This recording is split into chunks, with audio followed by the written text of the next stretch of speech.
भी सुना था वचन, वो हम सीखेंगे कि पिछली बार हमने क्या सीखा था। तो सबसे पहले हमारा जो ये इफिशियों के पत्रिका जो हमारा स्टडी चल रहा है, अध्ययन, वो हमारा 9वां अध्ययन था पिछली बार का। और इसमें हमारा जो टाइटल, जिसने नहीं लिखा लिख सकता है, रिचेस ऑफ हिज ग्रेस, यानी उसके अनुग्रह का धन, उसका शीर्षक था, उसका टाइटल था अनुग्रह का धन। और इफिसियों पहले अध्याय के 7वें वचन से हमने शुरू किया था। मैं बहुत जल्दी जाऊंगी क्योंकि हमारे पास समय बहुत कम है। मैं बहुत फास्ट बोलूँगी, अगर आप लोग ध्यान दे सकते हो तो बहुत अच्छा रहेगा क्योंकि कंटिन्यूएशन हो पाएगा। ध्यान नहीं दोगे तो खो देना, कोई प्रॉब्लम नहीं है, लेकिन मेरे पास इतना समय बिल्कुल नहीं है कि मैं आप लोगों का ध्यान यहाँ पर करने के लिए बार बार बोलूँ, ठीक है। तो इफिसियों के पहले अध्याय के 7वें वचन में वचन लिखा है कि उसके अनुग्रह के धन के अनुसार, हालेलुया। और इसके लिए हम ब्रदर ने एक कहानी हमको बताया था कि उस टाइम पे रोमी सरकार जो थी, वो लोग जो धनी लोग थे, जो बहुत अमीर लोग थे उस टाइम पे, उन लोग घोड़े पे जाते थे और जब गरीब लोगों को भीख मांगते हुए देखते थे तो अपने थैले में से चिल्लर निकाल कर उन लोगों के ऊपर फेंक देते थे। तो वहाँ पर हमने देखा कि उन्होंने अपने धन में से कुछ दिया, अपने धन में से कुछ दिया। लेकिन उसके बाद ब्रदर ने एक चीज़ और सिखाया हमको कि अगर अंबानी को या अडानी की हालत तो अभी पूछो मत क्या है, लेकिन अंबानी या और किसी का भी ले लो, जो बड़े बड़े अमीर लोग हैं, अगर उनको किसी के शादी में बुलाया जाए तो वो शादी में क्या तोहफा लेके जाएंगे? आपको लग रहा है कि छोटा मोटा 50-100 रुपये का तोहफा लेकर जाएंगे? नहीं, डायमंड रिंग या बड़े बड़े लुई विटॉन के पर्स, 30-30 लाख के पर्स देंगे, गाड़ी देंगे, बाइक देंगे, जो भी उनसे हो सकता है महंगे से महंगा, ताकि अपना शो ऑफ कर सके, ताकि वो दिखा सके कि मैं कितना अमीर हूँ। वहाँ पर वो छोटा चीज़ नहीं देंगे। परमेश्वर ने भी हमारे साथ वैसा ही किया। परमेश्वर को जब दिखाना था कि उसकी महिमा जो है, उसका अनुग्रह जो है वो कितना बड़ा है, तो उसने हमारे ऊपर वो अनुग्रह किया ताकि वो दिखा सके कि हम उसका अनुग्रह कितना बड़ा है। उसने चिल्लर नहीं फेंका हमारे ऊपर, लेकिन अपनी पूरी महिमा हमारे ऊपर, पूरा अनुग्रह उंडेल दिया, ताकि जैसे अंबानी अपने पैसों को दिखा सके कि मैं कितना अमीर हूँ, वैसे ही हम परमेश्वर के अनुग्रह को लोगों के जीवन में दिखा सके कि परमेश्वर का अनुग्रह कितना बड़ा है। ब्रदर ने कहा कि अगर आप दिन भर रोते रहोगे कि क्या बीमारी है, बहुत दुख है, बहुत तकलीफ है, बहुत कंगाली है, ऐसे रोते रहोगे तो परमेश्वर का अनुग्रह दिखेगा कि आपके जीवन से? नहीं दिखेगा। हालेलुया। उन्होंने एक और एग्जाम्पल दिया कि जब आप एक कंपनी में, जैसे वो एक कंपनी में काम करते हैं, उधर ही रहो, टाटा कंपनी के लिए वो काम करते हैं, तो वो जब उस कंपनी में वो काम करते हैं तो उनका ट्रेनिंग पीरियड चलता है कम से कम 3 महीने का। और उस ट्रेनिंग पीरियड में उनको सिखाया जाता है कि उनको कॉल्स कैसे लेना है। बैंक में जब काम कर रहे हैं तो उनको बताया जाता है कि उनको कॉल पे क्या बोलना है। जैसे उन्होंने बताया कि हाय, हाँ, कैसे हुआ, क्या हुआ, वो सब नहीं बोल सकते। हालेलुया। उनको प्रॉपर ट्रेनिंग दिया जाता है ताकि जितने भी लोग वहाँ पर बैठे हैं वो वही भाषा बोल सके। उन्होंने फिर कहा कि वो हाफ चड्डी या लुंगी पहनकर ऑफिस नहीं जा सकते। एक कोड, एक प्रॉपर पहनने का, कपड़ा पहनावे का एक कोड है, एक तरीका है। हालेलुया। अपने मन से वो कुछ भी पहनकर नहीं जा सकते। वैसे ही जब आप तो कंपनी में क्या है कि बहुत कॉल्स आ रहे हैं बैंक में उनके, तो वो और लोगों को अपने जॉब के लिए और लोगों को हायर कर रहे हैं, और लोगों को बुला रहे हैं। तो परमेश्वर का खेत जो है वो पक चुका है। लोग जो है सुसमाचार सुनने के लिए तैयार हैं, लेकिन क्या जो उसके सुसमाचार सेवक हैं, जो उसके लेबरर्स को व्हाट यू कॉल, जो उसके मजदूर हैं, क्या वो तैयार हैं कि वो बाहर जाकर उसकी सेवा कर सके?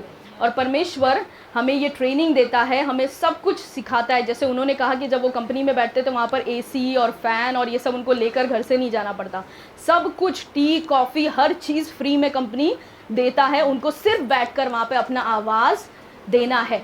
परमेश्वर हमें ट्रेनिंग देता है अपने वचनों से, अपनी आत्मा से हमें सिखाता है कि हमें क्या सही करना चाहिए और क्या गलत नहीं करना चाहिए। वो हमेशा हमको ट्रेनिंग देते रहता है। डिपेंड हमारे ऊपर करता है कि हम कितना जल्दी उसको सीखते हैं। अभी 3 महीने का ट्रेनिंग इनका ख़त्म हुआ कल, ये अब से मेन फ्लोर पर आ गए। लेकिन कुछ लोग अभी भी ऐसे हैं जो 3 महीने में भी सीख नहीं पाए, तो वो वहीं पे रुके रहेंगे और जब तक सीखते नहीं उनको सिखाते रहेंगे। वैसे ही हमारे साथ भी है। हालेलुया। तो जितना जल्दी आप प्रभु के साथ, परमेश्वर के आत्मा के साथ, वचन के साथ सीख लोगे, जितना जल्दी हम अपना हट्टीपन और ज़िद्दीपन छोड़कर नम्रता से उसके साथ चलेंगे उतना जल्दी वो हमारा उपयोग करेगा। और जितना हम हट्टीपन दिखाकर उसी पाप में पड़े रहेंगे, वही गंदगी में चलते रहेंगे, उतना मुश्किल परमेश्वर के लिए होगा हमारे अंदर काम करना। हालेलुया। तो यहाँ पर जैसे उन्होंने कहा कि कंपनी उन्हें पैसा देती है, यानी उनके ऊपर मोल लगाया है कंपनी ने। तो जैसा जितना आपका एक्सपीरियंस है, जितना आपका पढ़ाई लिखाई आपने किया है, आपका अनुभव कितना है, उस हिसाब से हर कंपनी आपके ऊपर दाम लगाती है। तो जितने आप पढ़े लिखे हो, जितना साल का आपका अनुभव है, उतना अच्छा आपका सैलरी रहेगा। जितना कम आपके पास अनुभव है, जितना कम आप पढ़े लिखे हो, उतना कम आपका सैलरी रहेगा। सिंपल सी बात है। हालेलुया। तो परमेश्वर के साथ भी उन्होंने कहा कि परमेश्वर ने सोचो कि आपके मेरे ऊपर दाम लगाया, और वो दाम क्या था आपको पता है? यीशु मसीह को देकर, उसके लहू को देकर उसने हमें खरीदा है। तो आप सोचो कि मेरा और आपका कीमत कितना ज़्यादा है। हालेलुया। आगे हमने देखा कि परमेश्वर ने अपना अनुग्रह हम पर कैसे किया? बहुतायत से। हालेलुया। कहें बहुतायत से। हमने पहला यूहन्ना की किताब उसके पहले अध्याय के 16 वचन में देखा कि आप पर अनुग्रह पे अनुग्रह हुआ है। हम पर अनुग्रह पे अनुग्रह हुआ है। और इफिसियों 4:7 में भी लिखा है कि उसने बहुतायत का अनुग्रह हम पर किया। और उसने क्यों किया? जैसे उन्होंने एक एग्जाम्पल दिया कि अगर आज के दिन आपको 50 केक मैं दे दूं, तो आप क्या कितना खाओगे केक में से? 50 केक में से कल भी मैं 50 केक फिर से ला के दूँ तो कितना खाओगे आप? तो उन्होंने पूछा कि अगर ज़्यादा केक बच गया तो आप क्या करोगे? दूसरों में बांटोगे। तो वैसे ही परमेश्वर ने इतना अनुग्रह हम पर किया है कि हमको सिर्फ खुद तक सीमित नहीं रखे, दूसरों में बांटना है। आगे उन्होंने एक एग्जाम्पल दिखाया कि अनुग्रह को आगे बुला के कि आदम को परमेश्वर ने बनाया शुरुआत में इसलिए कि वो पूरे पृथ्वी पर राज्य करे, पूरे पृथ्वी पर अपना राज्य करे, शासन रखे। लेकिन एक आदमी से ये पॉसिबल था क्या? नहीं। उसको हवा दिया ताकि वो अपना बीज उस ज़मीन में डाल सके, और हवा और आदम मिलकर और बच्चों को पैदा करे, वो और बच्चों को ऐसे करके वो पूरे पृथ्वी में भर जाएंगे। वैसे ही नए नियम में परमेश्वर की ये इच्छा है कि जैसे यीशु मसीह आए, उन्होंने क्रूस पर, जैसे उन्होंने कहा कि गेहूं का दाना तब तक जो है फल नहीं लाता जब तक वो पृथ्वी में, भूमि में मर न जाए, तब वो बहुत सारे फल को लेकर आता है। यीशु मसीह अपने जान को देकर एक पुत्र ये परमेश्वर का मरा ताकि बहुत सारे पुत्र उसके राज्य में आ सके। हालेलुया। तो यहाँ पर देखा कि जैसे आदम को परमेश्वर ने पूरे पृथ्वी पर राज्य करने के लिए कहा था, वैसे ही आपको और मुझे परमेश्वर ने बनाया है कि हम यीशु मसीह के जैसे बनते जाएं। और जैसे यीशु ने कहा कि सारे धरती और आकाश पे जो अधिकार है मुझे दिया गया है, वैसे ही आप और हम उसके नीचे बनते जाते हैं। हमारा अधिकार आत्मिक क्षेत्र में और शारीरिक में हर जगह चलता है। हालेलुया। आमेन। तो परमेश्वर की इच्छा नए नियम में है कि हम यीशु के जैसे बनते जाएं। ओके।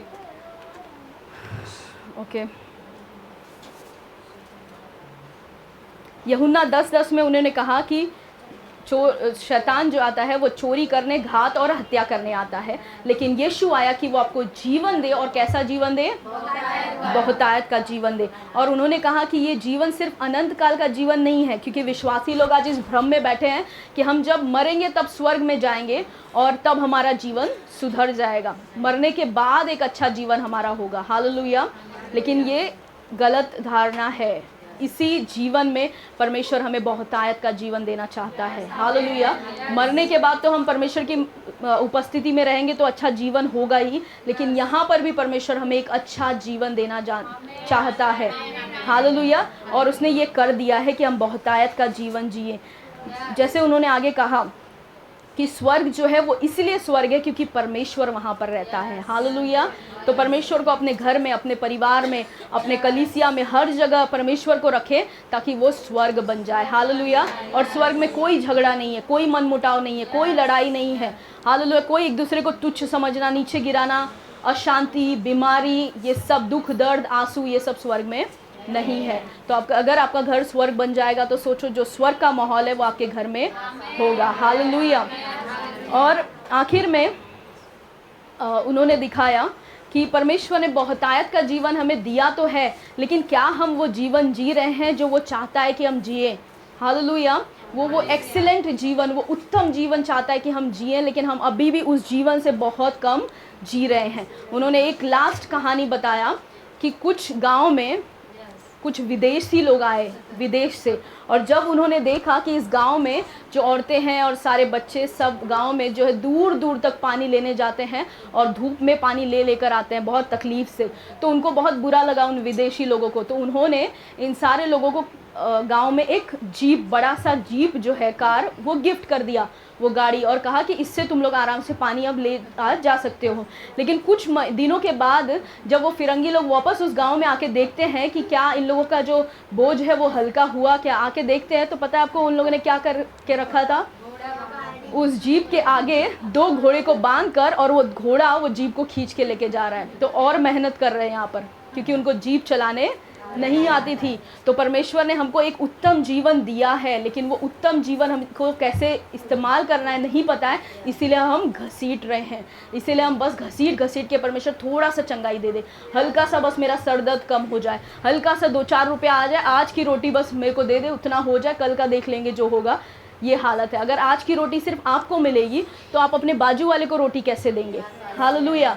परमेश्वर चाहता है कि आप इतना आशीषित हो कि आपका पूरा गांव, आपका शहर आपके द्वारा आशीष पाए। हालेलुया। ब्रदर ने कहा कि परमेश्वर का आशीष मुझ पर, मैं चाहता हूँ कि इतना आए कि कोई भी बच्चा भूखा ना रहे। हालेलुया। कोई भी बच्चा अनएजुकेटेड नहीं रहे, मेरे वजह से वो स्कूल जाए, मेरे वजह से अच्छी पढ़ाई लिखाई उनकी हो, मेरे वजह से कोई भी भूखा ना सोए। और उन्होंने एक चीज़ और कहा था कि जो लोग लेते हैं, सिर्फ लेना जानते हैं, वो अच्छा खा तो सकते हैं, लेकिन जो लोग देते रहते हैं वो अच्छा सो सकते हैं। हालेलुया। तो हमको देने वाला बनना है ताकि रात को हम अच्छी सुकून की नींद सो सके। तो परमेश्वर ने हम पर अनुग्रह किया है ताकि हम दूसरों पर अनुग्रह करें। आमेन। हो गया रिकैप। आइए ब्रदर का जोरदार ताली बजाकर स्वागत करें। Thank you Jesus. पिता परमेश्वर, धन्यवाद देते हैं आपके हुजूरी में आकर। पिता परमेश्वर, हमारा जीवन जो है धन्य हो जाता है। समय जो आपके भवन में बिताया जाता है पिता परमेश्वर, उसमें ज़्यादा मायने रखते हैं, ज़्यादा मायने होते हैं पिता। बाहर जो ज़िंदगी है वो बेमतलब का ज़िंदगी है, बेमकसद ज़िंदगी है पिता। जब हम आपके भवन में आते हैं हम आनंदित होते हैं पिता, हम खुशी झूमते हुए आते हैं पिता, क्योंकि हमें पता है यही हमारा सब कुछ है पिता। धन्यवाद आपके वचन के लिए कि आपके वचन से हम सीख सकते हैं बुद्धि की बातें, ज्ञान की बातें, समझ की बातें, जो हमारे जीवन को बदल के रखता है और सही दिशा में चलाता है। धन्यवाद आपके पवित्र आत्मा के लिए, जो हमारा रहबर है, जो हमारा मददगार है, जो हमारा सहायता करता है, ताकि हम आपके मार्गों को जाने, पहचाने और उसके अनुसार अपना जीवन चलाएं। धन्यवाद परमेश्वर आपके वचन के लिए। होने दो कि आज आप सबसे बातें कीजिए यहाँ पे, और आपके वचन के द्वारा उनके ज़िंदगी को बदल के रखिए। यीशु मसीह के मीठे नाम में मांगते, सुन, स्वीकार, कबूल कर। आमीन।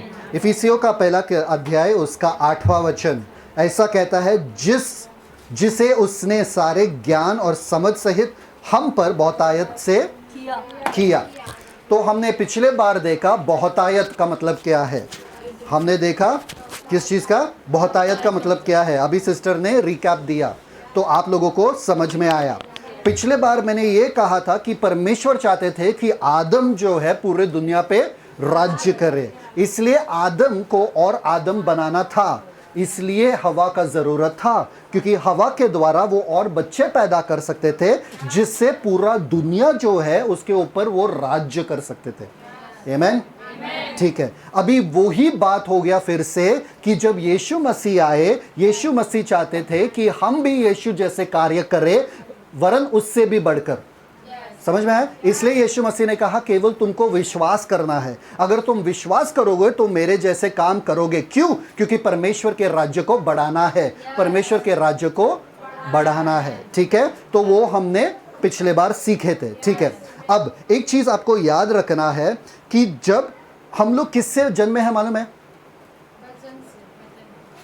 किससे? माँ बाप से ना? माँ बाप से कि वचन से? पहला पत्रस 1:23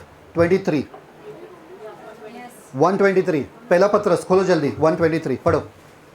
आपको पता होना चाहिए आप किससे जन्मे हो। देखिए आदम जो है मिट्टी से बना था। किससे बना था?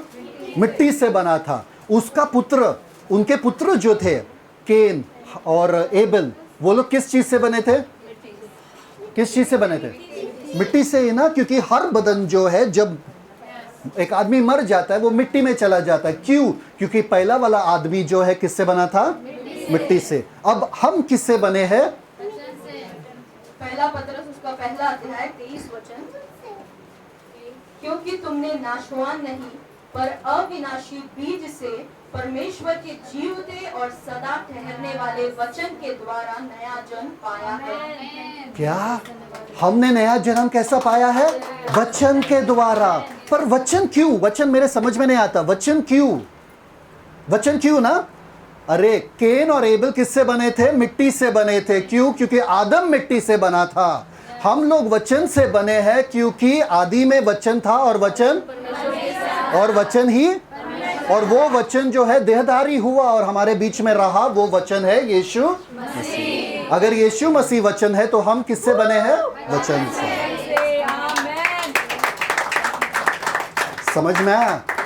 अगर आदम बनाना था तो उसी सामग्री से बनाना था जिस सामग्री से आदम बना है।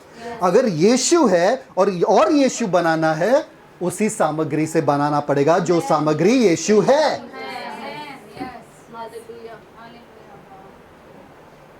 इसलिए आपकी पौष्टिकता जो है, आपका जो नरिशमेंट है, आपका जो जिंदगी है, वो वचन से जुड़ा हुआ है। किसी ने गाय को उड़ते हुए देखा क्या? क्यों? किसी ने मछली को उड़ते हुए देखा क्या बहुत देर तक? क्यों? क्योंकि वो लोग अपने एनवायरमेंट से, अपने परिस्थिति से, क्या बोलते हैं, वातावरण से जुड़े हुए हैं। एक मछली को बनाया गया पानी से जुड़े हुए रहने के लिए। अगर पानी से मछली को पानी से बाहर निकाला तो मछली क्या करेगा? क्यों? अपने वातावरण से अलग हुआ है। आप वचन से अलग कैसे हो सकते हो?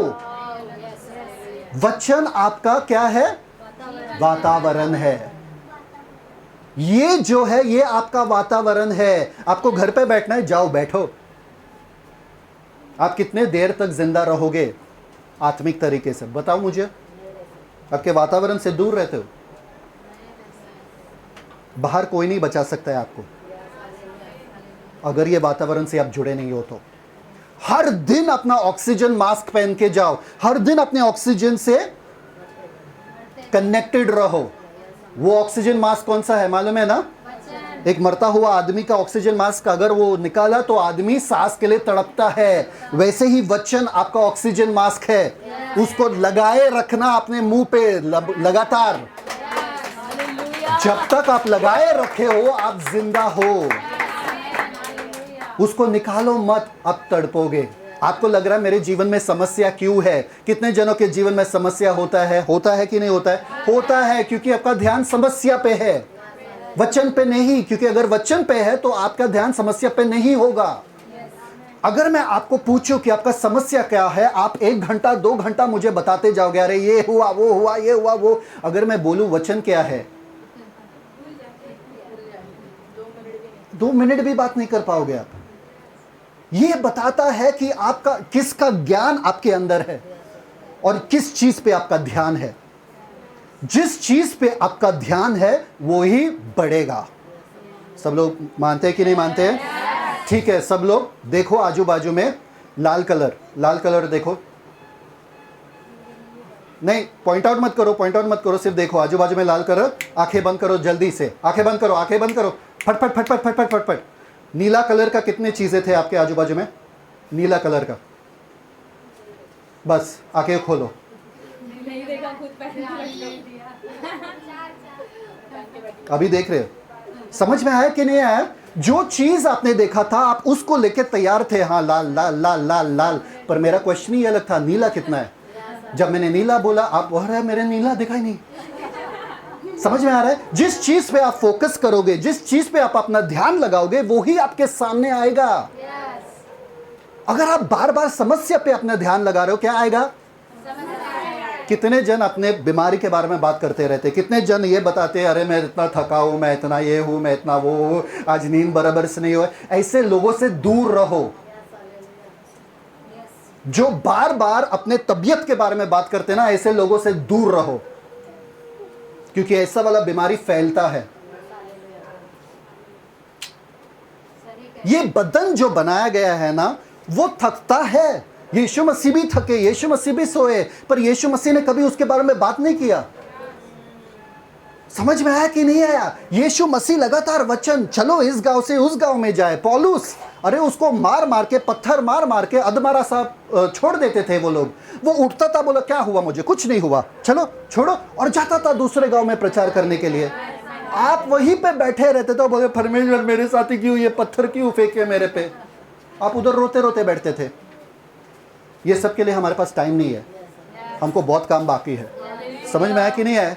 जब हम काम पे जाते हैं ना, तभी टीएल नहीं पूछता है तेरा हालत कैसा है, तेरा तबीयत कैसा है, नहीं, चल बैठ। खांसते खांसते भी बैठोगे तो बैठो, पर बैठो। बीमार हो तो भी बैठो, बैठो काम पे, क्योंकि काम पे आए हो, बैठना पड़ेगा, वरना पगार नहीं मिलेगा। और हमने परमेश्वर के राज्य को क्या लिया मालूम है क्या? अरे आज मैं बहुत बीमार हूं, चर्च नहीं जाऊंगा। सबसे पहले चर्च कैंसिल होता है। खांसते खांसते पिकनिक के लिए जाओगे, पार्टी के लिए जाओगे, चर्च खत्म। चर्च नहीं जाएंगे, क्यों? खांस रहे। चर्च नहीं जाएंगे, क्यों? नींद नहीं हुआ पूरा। झट से हो जाता है। समझ में आ रहा है कि नहीं आ रहा है? आप वचन से बने हो। अगर वचन से बने हो, आप उसी सामग्री से बने हो जो यीशु मसीह बने हैं। अगर यीशु मसीह में उतना फुर्ती था, अगर यीशु मसीह में जीवन था, जोए जीवन, जोए जीवन याद है आपको? लास्ट बार मैंने कहा जोए जीवन का मतलब क्या है? वो ही जीवन जिस जीवन से परमेश्वर जीवित है। आप कभी थक नहीं सकते हो, थक नहीं सकते हो। जब भी मुझे थकान होता है ना काम पे, मैं क्या करता हूं मालूम है क्या? पानी पी लेता हूं। मैं बोलता हूं नहीं, मेरे में यीशु मसीह का जीवन है, मैं कैसे थक सकता हूं, मुझे कैसा नींद आ सकता है। तुरंत उस नींद को भगा देता हूं, तुरंत उस नींद को भगा। जब आपको रात को नींद आ रहा है, कितने जनों को रात को नींद आता है और आपको कॉल आता है किसी का कि वो हॉस्पिटल में है या वो एक्सीडेंट में हो गया, आपका नींद क्या होता है? अरे छोड़ो ना, मरने दो, मुझे तो नींद आ रहा है, मैं सोऊंगी। कितने जन करते हैं ऐसे? नींद कहा जाता है, धोखा है नींद। जब आप बाइबल पढ़ रहे हो, नींद आ रहा है, क्या बहाना बना रहे हो आप? एक धोखा है, वो एक भ्रम है जो शैतान आपके ऊपर डालता है। YouTube का वीडियोस देखो, नींद आता है क्या? नहीं आता है। जब बाइबल खोलते हो, तुरंत सबसे पहले चीज क्या होगा? मुंह खुलेगा। अलग ही जादू है, अलग ही नशा है ये बाइबल में। नींद आ जाता है खोलते ही। प्रार्थना बोले तो अरे कंटाला है। आपको समझ में नहीं आ रहा है, साफ साफ दिखाई नहीं दे रहा है कि शैतान आपको क्यों रोकना चाहता है इन चीजों से और हटाना चाहता है आपका ध्यान इन चीजों से, क्योंकि इन्हीं चीजों में आपका जीवन है। इन्हीं चीजों से आपका जीवन संवर सकता है, सुधर सकता है। इन्हीं चीजों में आपका जीवन ऐसा हो सकता है जो आप शैतान के हर चाल को तोड़ सकते हो, उसको हरा सकते हो। और आप दूध पीते हुए बिल्ली के जैसे हो, सोच रहे कि कोई नहीं देख रहा, बस अपने खुद के दुनिया में। समझ में आ रहा है कि नहीं आ रहा है मेरे साथ? पर फिर भी क्या होता है, हमारा जीवन जो है यीशु मसीह के जीवन के जैसा कभी कभी दिखता नहीं है, क्योंकि हम पाप करते हैं। यीशु मसीह ने कभी पाप नहीं किया। एक बात बताओ मुझे, अगर ये बंदा जो है अनुग्रह अपने पापा के जैसे चले नहीं, या पापा के जैसे, या पापा को डिसोबे किए, डिसोबे मतलब आज्ञा का पालन नहीं किए, तो ये अपना पापा का बेटा नहीं रहता क्या? कैसा? क्यों? उसका वो अस्तित्व बदलता नहीं है, वो अपना बाप का बेटा रहेगा ही रहेगा, भले वो आज्ञाकारी रहे कि ना रहे। समझ में आ रहा है कि नहीं आ रहा है? आपका अस्तित्व नहीं बदलता है जब आप पाप करते हो। इसका मतलब ये नहीं कि आप कम परमेश्वर के बच्चे बनते हो। आप परमेश्वर के बच्चे हो, ये हकीकत है, ये सत्य है, ये कोई बदल नहीं सकता है। समझ में आ रहा है कि नहीं आ रहा है? आपका पाप भी उसको बदल नहीं सकता है, क्योंकि आपका पाप बीच में नहीं आया था जब परमेश्वर ने आपको उद्धार दिया, आपका पाप चला गया। समझ में आ रहा है कि नहीं आ रहा है? तो ये अस्तित्व आपका कि आप परमेश्वर के बच्चे हो, बेटे हो, संगी वारिस हो, यीशु मसीह का जीवन आप में है, ये बदल नहीं सकता, ये बदल नहीं सकता है। ओके, सब लोग हैं मेरे साथ? चलो, तो पर प्रॉब्लम ये है कि हमारे जीवन में पाप होता है। सही बात है कि नहीं शिवांश? ठीक है, ओके। आपका बाइबल खोलो, क्या करूं जब पाप होता है मेरे जीवन में? रोमन्स 5:20 किसी को बाय हार्ट है? क्या है? 5:20 रोमन्स 5:20 क्या है?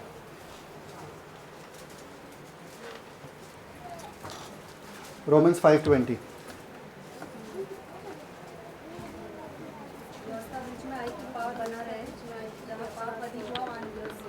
जहां पाप अधिक हुआ वहां पर अनुग्रह उससे भी अधिक हुआ। ओके, इंग्लिश में एक ट्रांसलेशन में, एक अनुवाद में ऐसा लिखा है, बट वे सिन इंक्रीजेस या इंक्रीज्ड ग्रेस ओवरफ्लोड। वे सिन इंक्रीज ग्रेस ओवरफ्लोड, मतलब जहां पे पाप बढ़ा अनुग्रह बहुतायत अधिक से बढ़ा।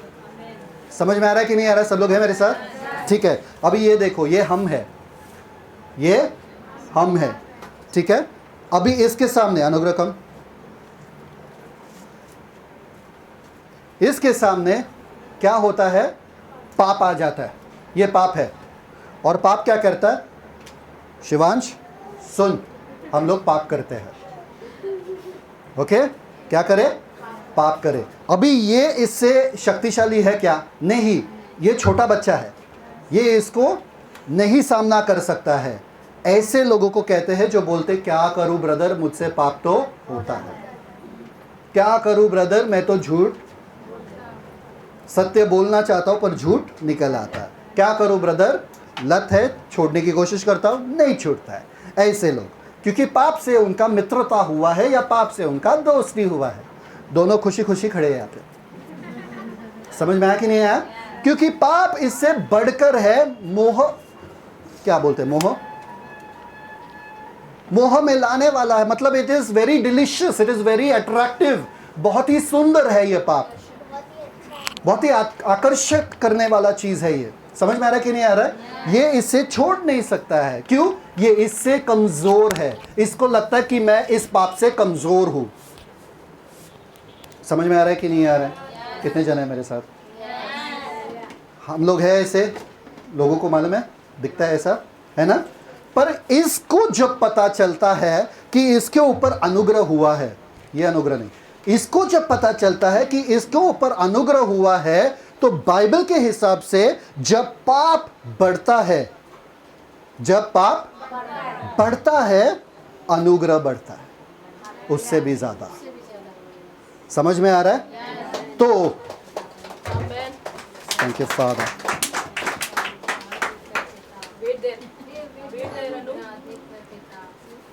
तो अनुग्रह क्या करता है? इसको संभालता है। अनुग्रह क्या करता है? इसको संभालता है। अब कौन बड़ा है, पाप या अनुग्रह? अनुग्रह के साथ ये बड़ा है। समझ में आ रहा है कि नहीं आ रहा है? तो मतलब अभी ये पाप करेगा क्या? पाप से कितना दूर है? यही अनुग्रह आपको संभालता है, यही अनुग्रह आपको सिखाता है पाप से दूर रहो। क्यों? ये अनुग्रह आपको संभालता है। समझ में आ रहा है कि नहीं आ रहा है? तो ये जो अनुग्रह बड़ा है, इससे ज्यादा जो बड़ा है, पाप से बड़ा है, वो शक्तिशाली है आपको पाप से दूर रखने का।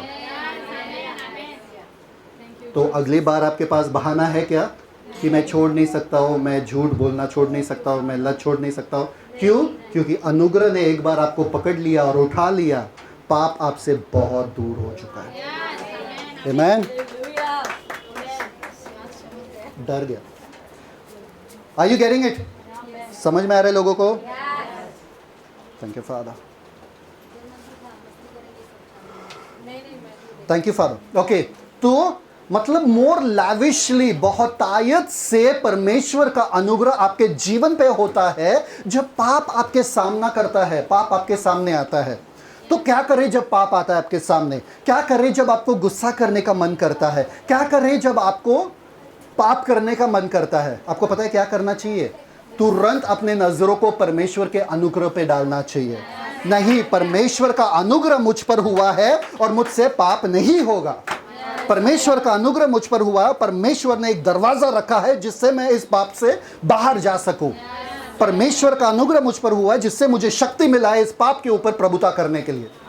समझ में आया कि आया? मैं कमजोर अब नहीं रहा, मैं कमजोर अब नहीं रहा, मुझ पर अनुग्रह का शक्ति है, मुझ में अनुग्रह का शक्ति है। समझ में आ रहा है? Good job. Okay, thank you father. आपको पता है सुनामी के बारे में? सुनामी के बारे में किसी ने सुना?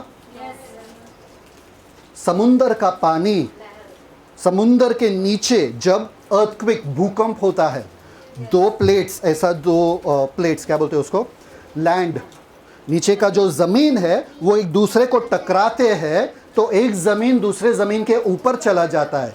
वो ऊपर जाने के प्रभाव की वजह से लहरें उठ जाती है, और लहरें उठने की वजह से पानी का जो है वॉल्यूम, या क्या बोलते हैं उसको, पानी का बहाव बढ़ जाता है।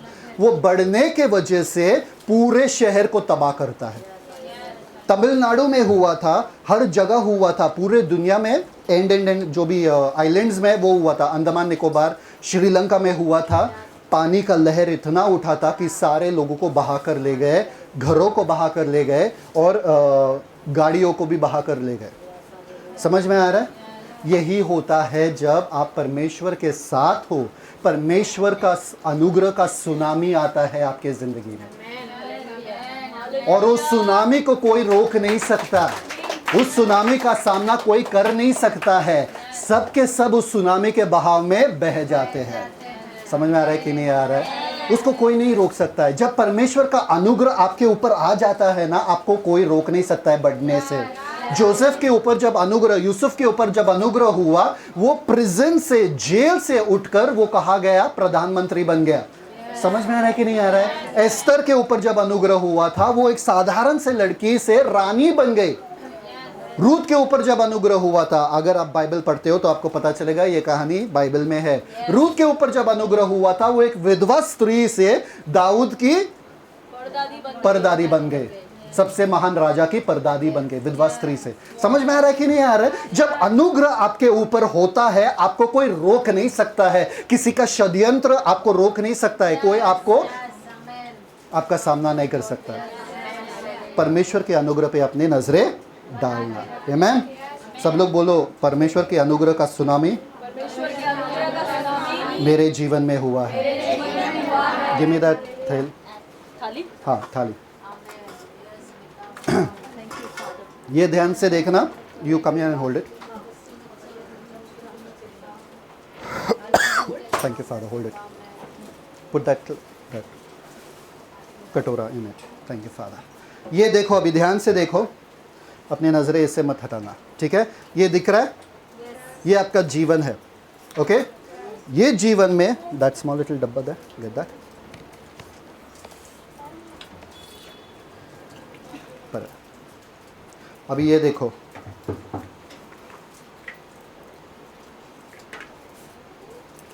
ये दिख रहा है? ये दिख रहा है येलो कलर का? दिख रहा है क्या? मेरे हाथ में छोटा सा येलो कलर का है ना? ये आपका पाप है। ये क्या है? आपका येलो कलर का दिख रहा है ना? ये आपका पाप आपके जीवन में, आपके जीवन में आ गया पाप, येलो वाला। हाँ, आपके जीवन में आ गया, दिख रहा है ना? आवाज़ कर रहा है ना? पाप आपके जीवन में आवाज़ करता ही है ना? कर रहा है आवाज़, ठीक है? पर परमेश्वर का अनुग्रह कैसे हुआ है पता है आपको? Open the bottle. परमेश्वर का अनुग्रह कैसा हुआ है? सुनामी आया है परमेश्वर के अनुग्रह का। जब भी परमेश्वर का अनुग्रह देखता है कि पाप रहता है आपके जीवन में, तो क्या होता है? परमेश्वर का अनुग्रह इस पे होता रहता है, होता रहता है, होता रहता है, होता रहता है। अभी देखो, ये परमेश्वर का अनुग्रह है और आपका पाप का ढक गया। परमेश्वर के अनुग्रह के सामने आपका पाप क्या है? दिख रहा है क्या आपका पाप? समझ में आ रहा है कि नहीं आ रहा है? जब परमेश्वर का अनुग्रह से, पर परमेश्वर का अनुग्रह आपके ऊपर हुआ है, आपका पाप का सामना, पाप उसका सामना नहीं कर सकता है।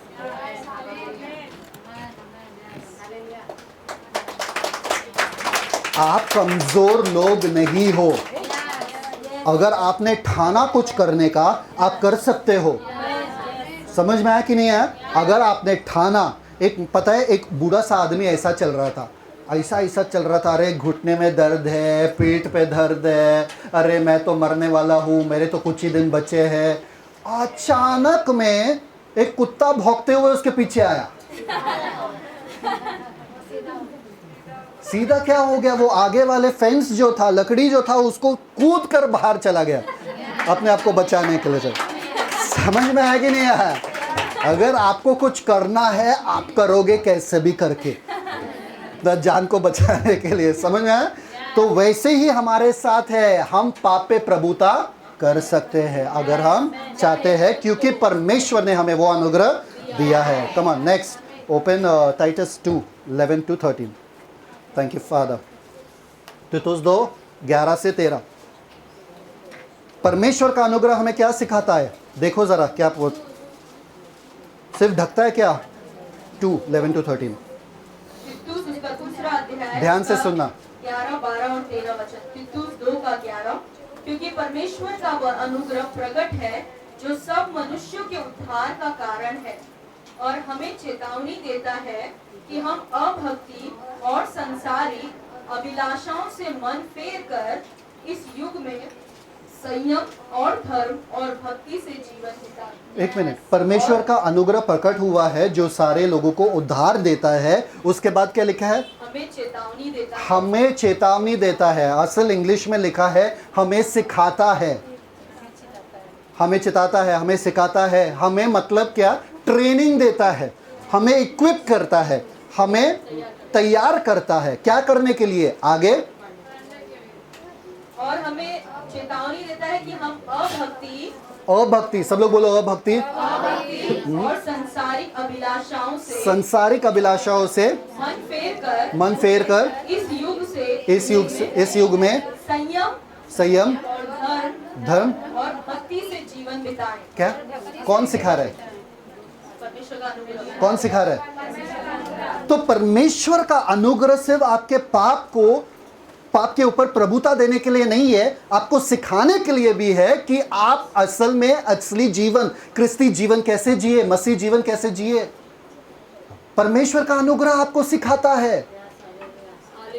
परमेश्वर का अनुग्रह इसलिए नहीं हुआ है कि आप क्या बोलते हैं, आलसी बनो, कि आप और लाड़ में आ जाओ कि परमेश्वर का अनुग्रह है ना तो मैं और पाप करूं। नहीं, परमेश्वर का अनुग्रह चिताता है, सिखाता है कि आप और पाप ना करो और कैसे ना करो।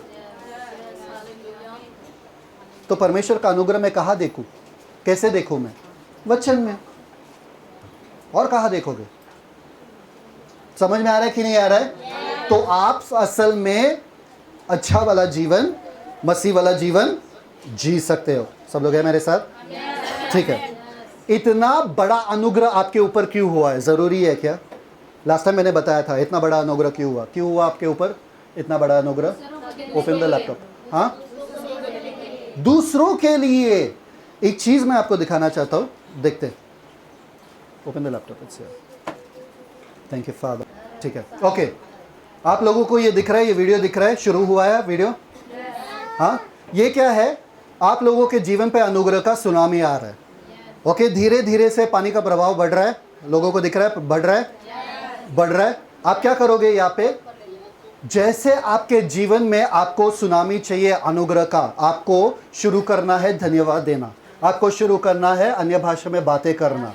जितना आप अन्य भाषा में बातें करोगे उतना ही आप अनुग्रह के सुनामी को महसूस और अनुभव कर पाओगे। ओके, अनुग्रह, बातें करते रहो। चलो सब लोग बातें करो, अन्य भाषा में बातें करो। चलो करो।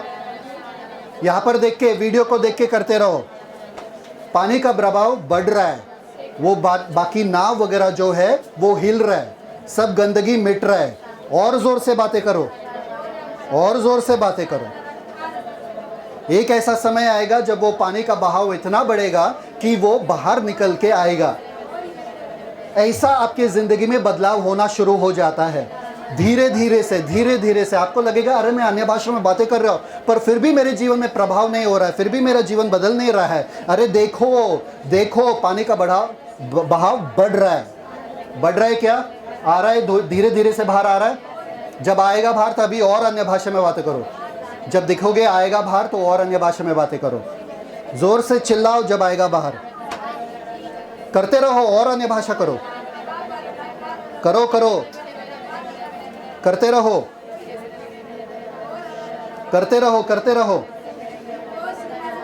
आ रहा है बाहर।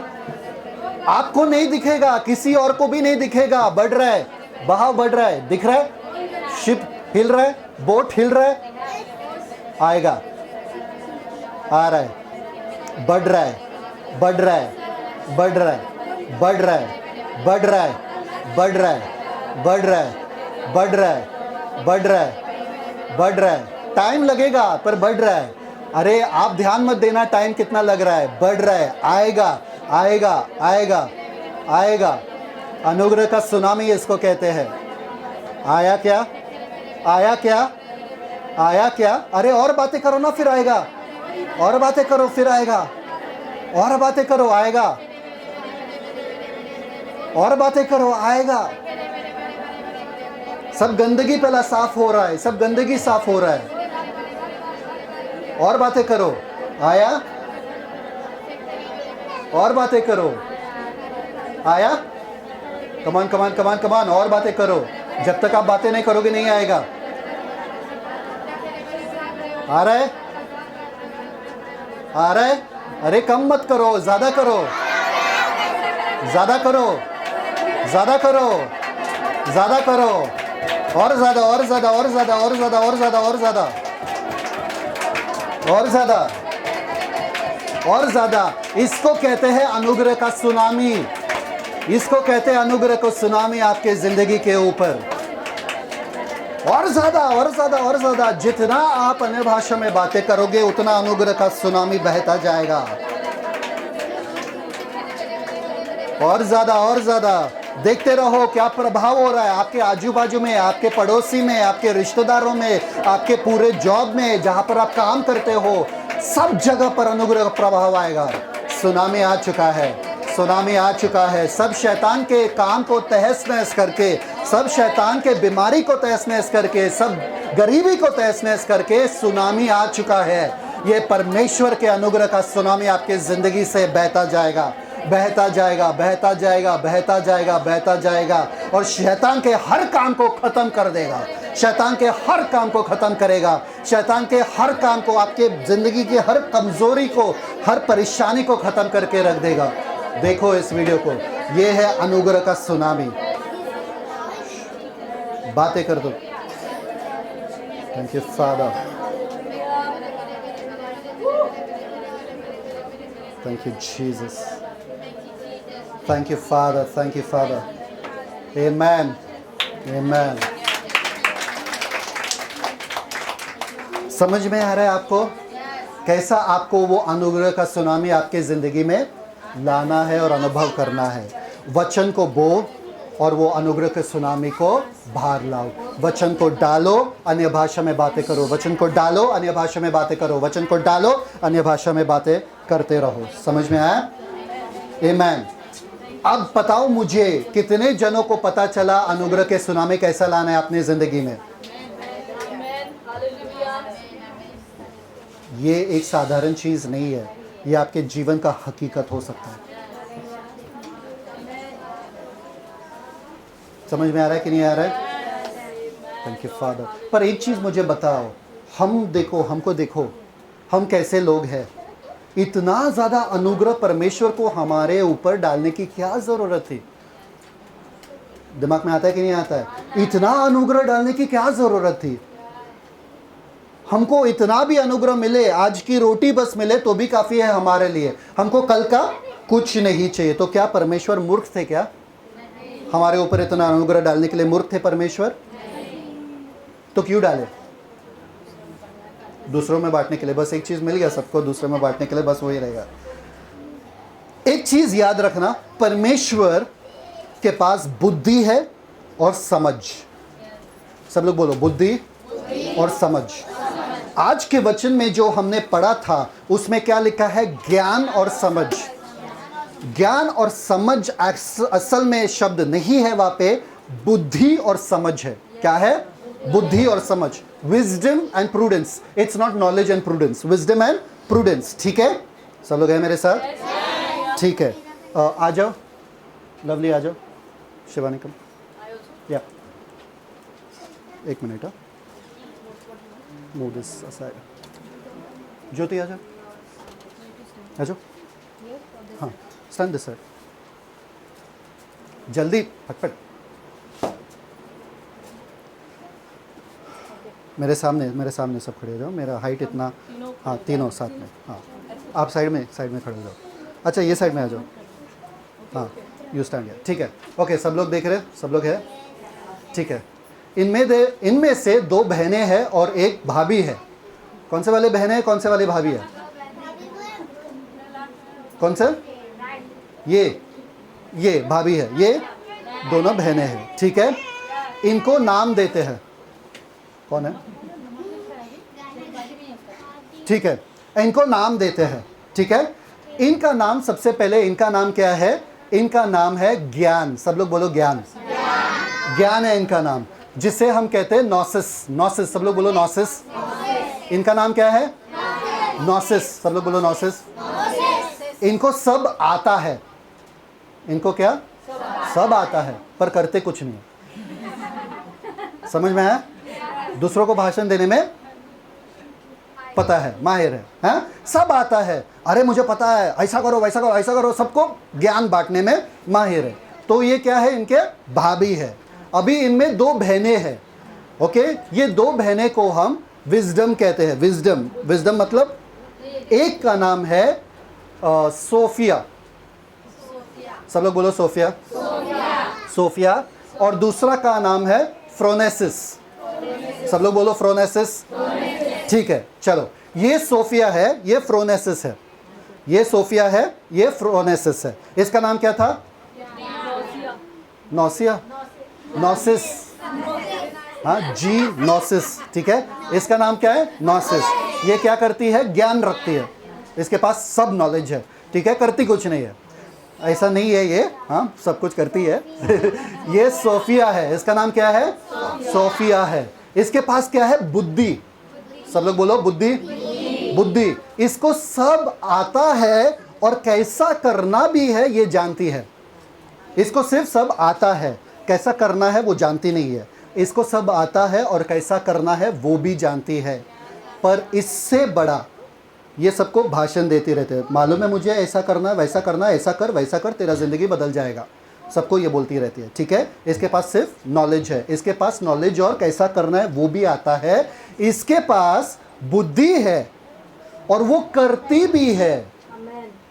समझ में आया? इसको क्या, इसका नाम क्या है? फ्रोनेसिस। इसके पास बुद्धि है और ये करती भी है। ये दोनों बहनें हैं। समझ में आया? ठीक है, आप चले जाइए। इसको बाद में मिलेंगे, इनको बाद में मिलेंगे, क्योंकि ये भी बहुत महत्वपूर्ण है, ठीक है। अभी ये दोनों देखो, ये 2 बहनें हैं, ओके। आपको कौन सा वाला चाहिए? शक्ल पे मत जाओ, अकल पे जाओ। हाँ, ये बुद्धि है, इसको सब आता है, कैसा करना आता है। इसको सब आता है, कैसा करना आता है, और करती भी है। कौन सा वाला? यह वाला। समझ में आया? परमेश्वर के वचन में 8वां वचन वापस से पढ़ो। वहाँ पे इफिशियंस 1:8 8वां वचन पढ़ो। इफिसियों का पहला अध्याय, ज्ञान शब्द मत पढ़ना, वहाँ पे बुद्धि पढ़ना। इफिसियों पहला अध्याय 8वां वचन, जिसे उसने सारे बुद्धि, यहाँ पे देखो बुद्धि, पहला वर्स, पहला शब्द जो इस्तेमाल किया बुद्धि, ये वाला वर्ड है, ठीक है। दूसरा समझ सहित, समझ, ये दूसरा शब्द है। सब लोग है यहाँ पे? बुद्धि और समझ। मतलब सबसे बुद्धिमान कौन है? परमेश्वर। परमेश्वर स्वयं बुद्धि है। समझ में आया? परमेश्वर ने बुद्धि के साथ ये पूरा सृष्टि बनाया है ना, मैं बता दूंगा, ठीक है। तो परमेश्वर केवल ये नहीं कि वो सब जानते थे और कैसा करना भी जानते थे, परमेश्वर ने किया भी।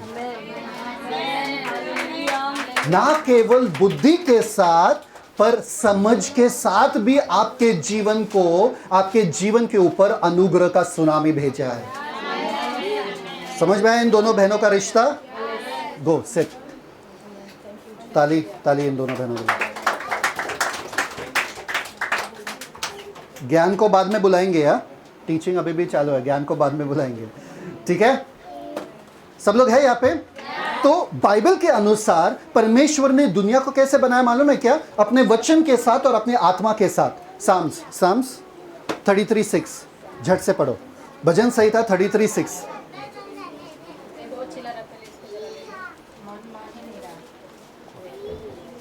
साम्स 33:6। भजन संहिता 33 उसका 6 वचन, भजन संहिता 33 का 6, आकाश मंडल यहोवा के वचन से और उसके सारे गण उसके मुंह की श्वास से बने हैं।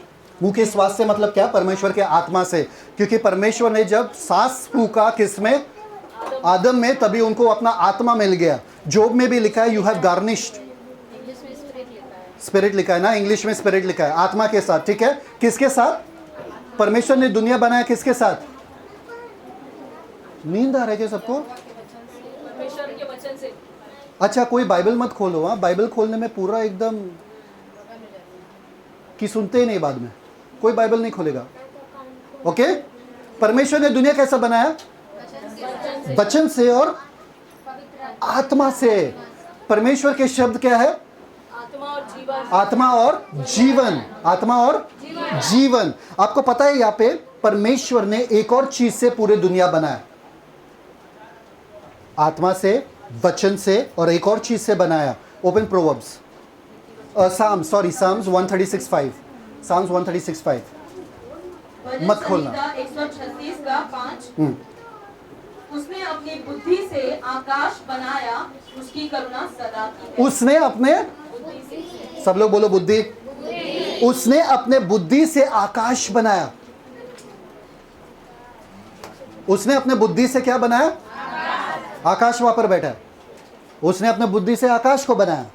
समझ में आ रहा है कि नहीं आ रहा है? जब आप आकाश को देखते हो, आपको पता है चांद सूरज अपने अपने जगह में टाइमिंग के साथ आ जाते हैं। कभी सूरज के हाथों में घड़ी देखा है क्या? क्यों? हाथी नहीं होते, अच्छी बात है। घड़ी देख के नहीं आते वो लोग, उनको पता है हमारा टाइमिंग क्या होता है, कब आना चाहिए। समझ में आ रहा है? चांद को पता है, तारों को पता है, पंछियों को पता है, सबको पता है, क्योंकि परमेश्वर ने ये सुंदर कायनात जो है अपने बुद्धि से बनाया। पहले वाले बुद्धि से बनाया है। अभी उस बुद्धि से जैसे परमेश्वर ने बनाया सब चीजों को, सब लोग है मेरे साथ, ध्यान से सुनो, पूरे चीज, पूरे कायनात को, पूरे सृष्टि को इतना सुंदर अपने बुद्धि से बनाया। Open Proverbs, let me check, Proverbs 3:19। Thank you father. नीति वचन 3:19, प्रोवर्ब्स 3:19, रीड। नीति वचन उसका 3 का 19, एंड 20। यहोवा ने पृथ्वी की नींव बुद्धि ही से डाली और स्वर्ग को समझ ही के द्वारा स्थिर किया। बुद्धि समझ आए यहाँ पे? वही बुद्धि समझ जो इफिसियों में था, वही बुद्धि समझ यहाँ पर आया है कि परमेश्वर ने बुद्धि और समझ के साथ स्वर्ग को बनाया। आगे नेक्स्ट, उसी के ज्ञान के द्वारा ज्ञान। गहरे सागर फूट निकले। ज्ञान आ गया, और ज्ञान। आकाश मंडल से ओस टपकती। हाँ हाँ, समझ में आया? मतलब सब कुछ जो दुनिया में चलता है उसके बुद्धि, उसके ज्ञान और उसके समझ की वजह से है। ज्ञान कौन है? बुद्धि कौन है? समझ कौन है? याद रखना, इनका चेहरा याद रखना जब भी ये वर्स पढ़ते हो, ठीक है? तो उसने ऐसे तरीके से बनाया। तो पौलुस यहाँ पे क्या कह रहा है पता है आपको? पौलुस कह रहा है जिस बुद्धि और समझ के साथ उसने इतना सुंदर दुनिया बनाया, और दुनिया बनाने वाले हमको पता है यीशु मसीह है, उसी बुद्धि और समझ का इस्तेमाल करके आपके जीवन को डिजाइन कर दिया है।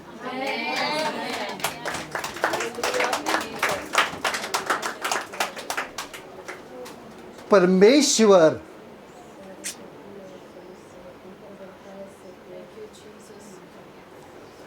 परमेश्वर जो पूरे दुनिया को चलाता है इतने सुंदर रीति से, उसी बुद्धि और समझ के साथ आपके जीवन को डिजाइन किया है। मतलब क्या? आप कहाँ पर पैदा होंगे, आप किस बदन में पैदा होंगे, आप किस घर में पैदा होंगे, आपके माँ बाप कौन रहेगा, परमेश्वर ने कोई गलती नहीं किया। परमेश्वर को धन्यवाद दो। कभी ये मत सोचना परमेश्वर मैं गलत घर में पहुंच गए, परमेश्वर मैं गलत, मैं आदमी होना चाहता था औरत बन गया, औरत होना चाहता था आदमी बन गया। ये सब मत सोचना। परमेश्वर गलती नहीं करता है। पूरे कायनात में, पूरे सृष्टि में परमेश्वर ने ये बुद्धि और समझ के साथ कोई भी गलती नहीं किया। तो आपकी जिंदगी के साथ कैसे परमेश्वर गलती कर सकता है? इसलिए परमेश्वर कहता है तू हताश क्यों होता है, तू निराश क्यों होता है जब तू गिर जाता है, क्योंकि मेरा बुद्धि और मेरा समझ तुम्हारे साथ हमेशा रहता है। मैं जानता हूं कि मैं क्या कर रहा हूं, मैं जानता हूं, और मेरे बुद्धि के बाहर कुछ भी चीज छुपी नहीं है मेरे बुद्धि से। मैं जानता हूं तुमको इस मुसीबत से कैसा निकालना है, क्योंकि तुम्हारे जीवन को मैंने खूबसूरत बनाया है। तुम्हारे जीवन मेरे हाथों में है। मैं सृष्टिकार हूं, मैं सृजनहार हूं, और मैंने तुम्हारे जीवन को खूबसूरत सृजा है। अगर शक हो रहा है तो कभी बीच पे जाओ और समुंदर को देखो। वो समुंदर, पूरा विशाल समुंदर जो है, रेत से रुकी रहती है, छोटे छोटे रेत से।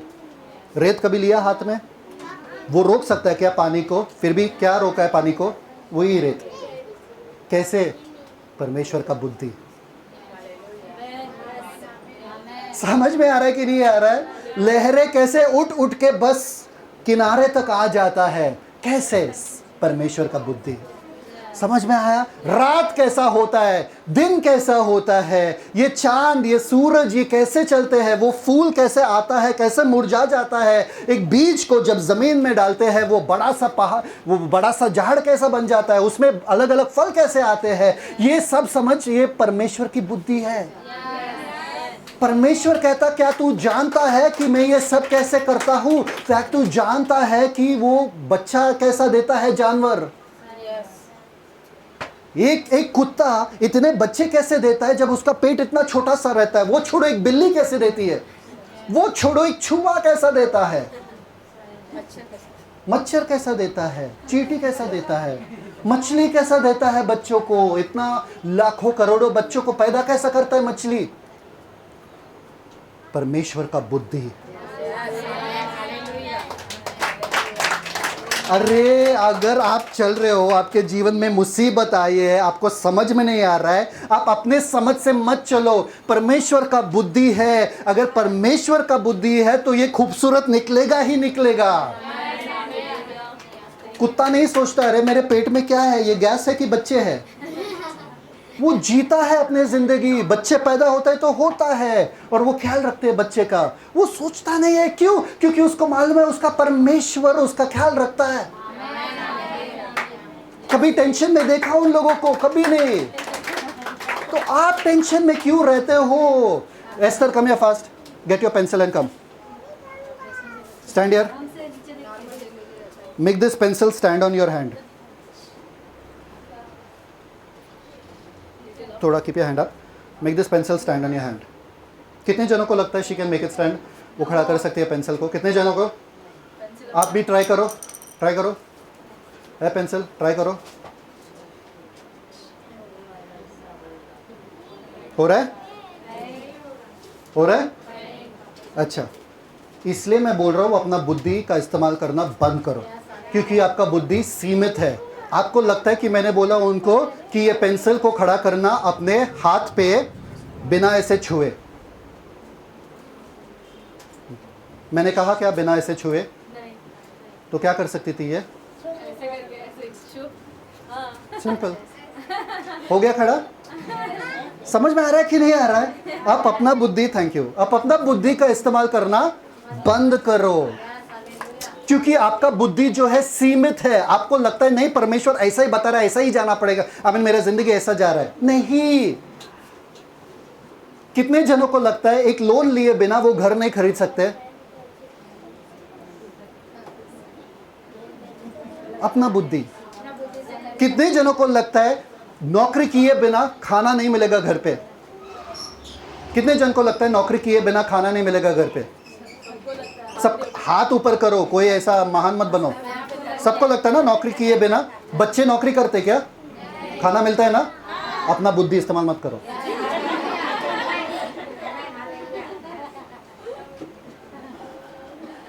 हम लोग अपने बुद्धि में सीमित है। समझ में आ रहा है कि नहीं आ रहा है? परमेश्वर का बुद्धि विशाल है, और पौलुस कह रहा है परमेश्वर ने इसी बुद्धि और समझ के साथ आपके जीवन को डिजाइन किया है। मतलब मैं इतना नहीं हूं जो दिखता है, मैं बहुत सारा कुछ कर सकता हूं। मेरा अब सीमा नहीं है, मेरा अब मैं सीमित नहीं हूं, ना परिस्थितियों से सीमित हूं, ना मेरे घराने से सीमित हूं, ना मेरे बदन से सीमित हूं। मैं बहुत कुछ कर सकता हूं। फिर कमजोर मत पड़ना जिंदगी में, फिर मत सोचना कि मैं क्यों ऐसा हूं। सब लोग हैं मेरे साथ? जेरेमाया 10, सब लोग में जान है अभी तक? Good job. Jeremiah 10। Thank you father. यिर्मयाह उसका 10वां अध्याय 1 ऑनवर्ड्स पढ़ो। पहला वचन। ध्यान से सुनना सब लोग, मत खोलो, अगर अपने बाइबल में मत खोलो, सिर्फ सुन लो। यिर्मयाह 10 का 1। यहोवा यूं कहता है, हे इज़राइल के घराने, जो वचन यहोवा तुमसे कहता है उसे सुनो। अन्य जातियों की चाल मत सीखो। एक मिनट।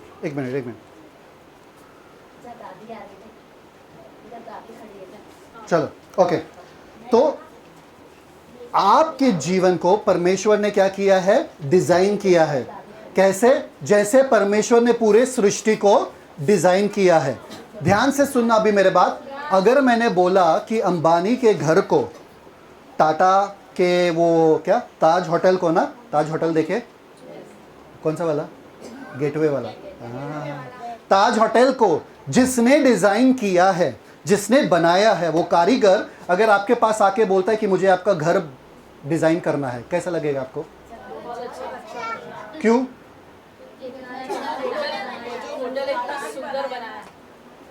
इसलिए आपका घर भी क्या बनाएगा? देखो, लोग अपना बुद्धि क्या इस्तेमाल कर रहे हैं। वो सिर्फ बोलेगा घर बनाएगा, पर पैसा किसको देना पड़ेगा? फिर बोलेगा भाई छोड़ो, मेरा घर जैसा वैसा ही है, छोड़ तू जा भाई। हाँ नहीं, ठीक है, चलो। अगर वो जो उसने पूरे ताज होटल को, अंबानी के घर को, इतने बड़े बड़े महल को बनाया, वो कहता है आपको कि मुझे आपके लिए घर बांधना है, आप क्या करोगे? खुश रहोगे, आप शौक हो जाओगे। आपको पता है कि ये जो भी बनाएगा सुंदर ही बनाएगा, क्योंकि मैंने इसके काम को देखा है। तो आपको क्यों लगता है कि आपका जिंदगी बेकार वाला होने वाला है जब आपने परमेश्वर के कार्यों को देखा है? देखा है ना, चांद सूरज तारे कैसे चमकते हैं, कैसे सुंदर है। चिड़ियों को देखा है, गुलाब को देखा है, फूलों को देखा है। अगर परमेश्वर इन निर्जीव चीजों में अपना जान फूंक सकते हैं, अपना कारीगरी दिखा सकते हैं, तो आपकी जिंदगी से क्यों नहीं? आपको भरोसा नहीं है परमेश्वर पे? नहीं भाई, तूने नहीं बनाया, तू प्रूव कर तूने बनाया। मेरे को भरोसा नहीं है भाई। नहीं ना, तो आपका जीवन परमेश्वर सुंदर बनाएगा ही बनाएगा। आपको एक ही चीज करना है जो यीशु मसीह ने कहा, क्या? चिड़ियों को देखो, वो तो ना होते हैं ना, तो फिर भी उनका क्या क्या क्या उनका नहीं उनका क्या? परमेश्वर है कि स्वर्गीय पिता है? पढ़ो पढ़ो, फटफट पढ़ो, खोलो। Thank you father. आप लोगों को जीवन दे रहा हूँ आज, आपका जिंदगी बदल जाएगा, आपका जिंदगी बदल जाएगा। मैथ्यू फास्ट, लूक 12 या मैथ्यू 6:7 6 मैथ्यू 6:33 के पहले, 33 के पहले वचन, 22, 23, 24 वैसा पढ़ो, पढ़ो पढ़ो, झट से पढ़ो। क्या लिखा है? मत्ती उसका 6 का 26। हाँ, आकाश के पक्षियों को देखो, हाँ, वे ना बोते हैं, ना काटते हैं, हाँ, और ना खत्तों में बटोरते हैं, फिर भी तुम्हारा स्वर्गीय पिता क्या? उनको खिलाता है। क्या उनका है कि तुम्हारा है? अगर तुम्हारा स्वर्गीय पिता उनका ख्याल रख रहा है, तुम्हारा ख्याल नहीं रखेगा क्या?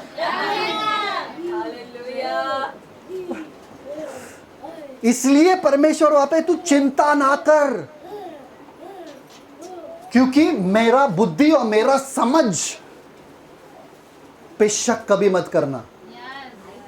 मैं कभी कोई खराब चीज नहीं बनाता हूं। दाऊद ने साम्स में कहा ना, मैं भयानक रीति से बनाया, कुछ लोग भयानक है नहीं, पर परमेश्वर ने जैसा भी बनाया आपको खूबसूरत बनाया। सब लोग बोलो मैं खूबसूरत हूँ। परमेश्वर ने मुझे सुंदर बनाया।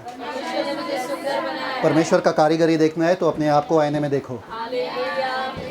सोचो जरा, आपके आंखें आपके यहाँ पे रहता था और आपका मुंह यहाँ पे रहता था। अगर आपका मुंह यहाँ पर रहता था और आपके आंखें यहाँ पे रहते थे, कैसा रहता था? जो खाते थे वो आंखों पे गिरता था। अगर ट्राई करना है तो उल्टा लटको और खाओ। समझ आ रहा है कि नहीं आ रहा है? जो खाते थे वो नाक में घुसता था या आंखों पे आ जाता था। परमेश्वर का बुद्धि आपके आंखों से, आपके बदन से पता चलता है। आपको पता, आपका इंटेस्टाइन जो है, इंटेस्टाइन अतड़िया, जिससे आप खाना खाते हो और खाना जाता है, जाता है, फिर बाद में आपको पता है वो कितना लंबा है। अगर आप उसको निकालो ना आदमी के बदन से, कोई डॉक्टर या साइंटिस्ट उसको वापस से नहीं डाल सकता है। परमेश्वर ने ऐसे खूबसूरत रीति से आपके बदन को बनाया। आप सोचो जरा, एक छोटा सा बच्चा कल बड़ा आदमी बन जाएगा। कैसा? हड्डियां भी जो है ग्रो होते हैं, सब अच्छे से ग्रो होता है। एक हाथ पूरा ऐसा लंबा होता है, ये छोटा रहता है क्या? अरे ये ग्रो होना भूल गया। नहीं, साथ में बदन बढ़ता है, साथ में अंदर के ऑर्गन्स बढ़ता है, आपका दिमाग बढ़ता है, सब साथ में। कैसे? परमेश्वर का बुद्धि आपके अंग अंग में है, अंश अंश में है, आपके सब नस नस में परमेश्वर का बुद्धि दौड़ता है। कैसे उन पतले पतले तारों से आपके बदन तक कमांड जाता है, मालूम है क्या?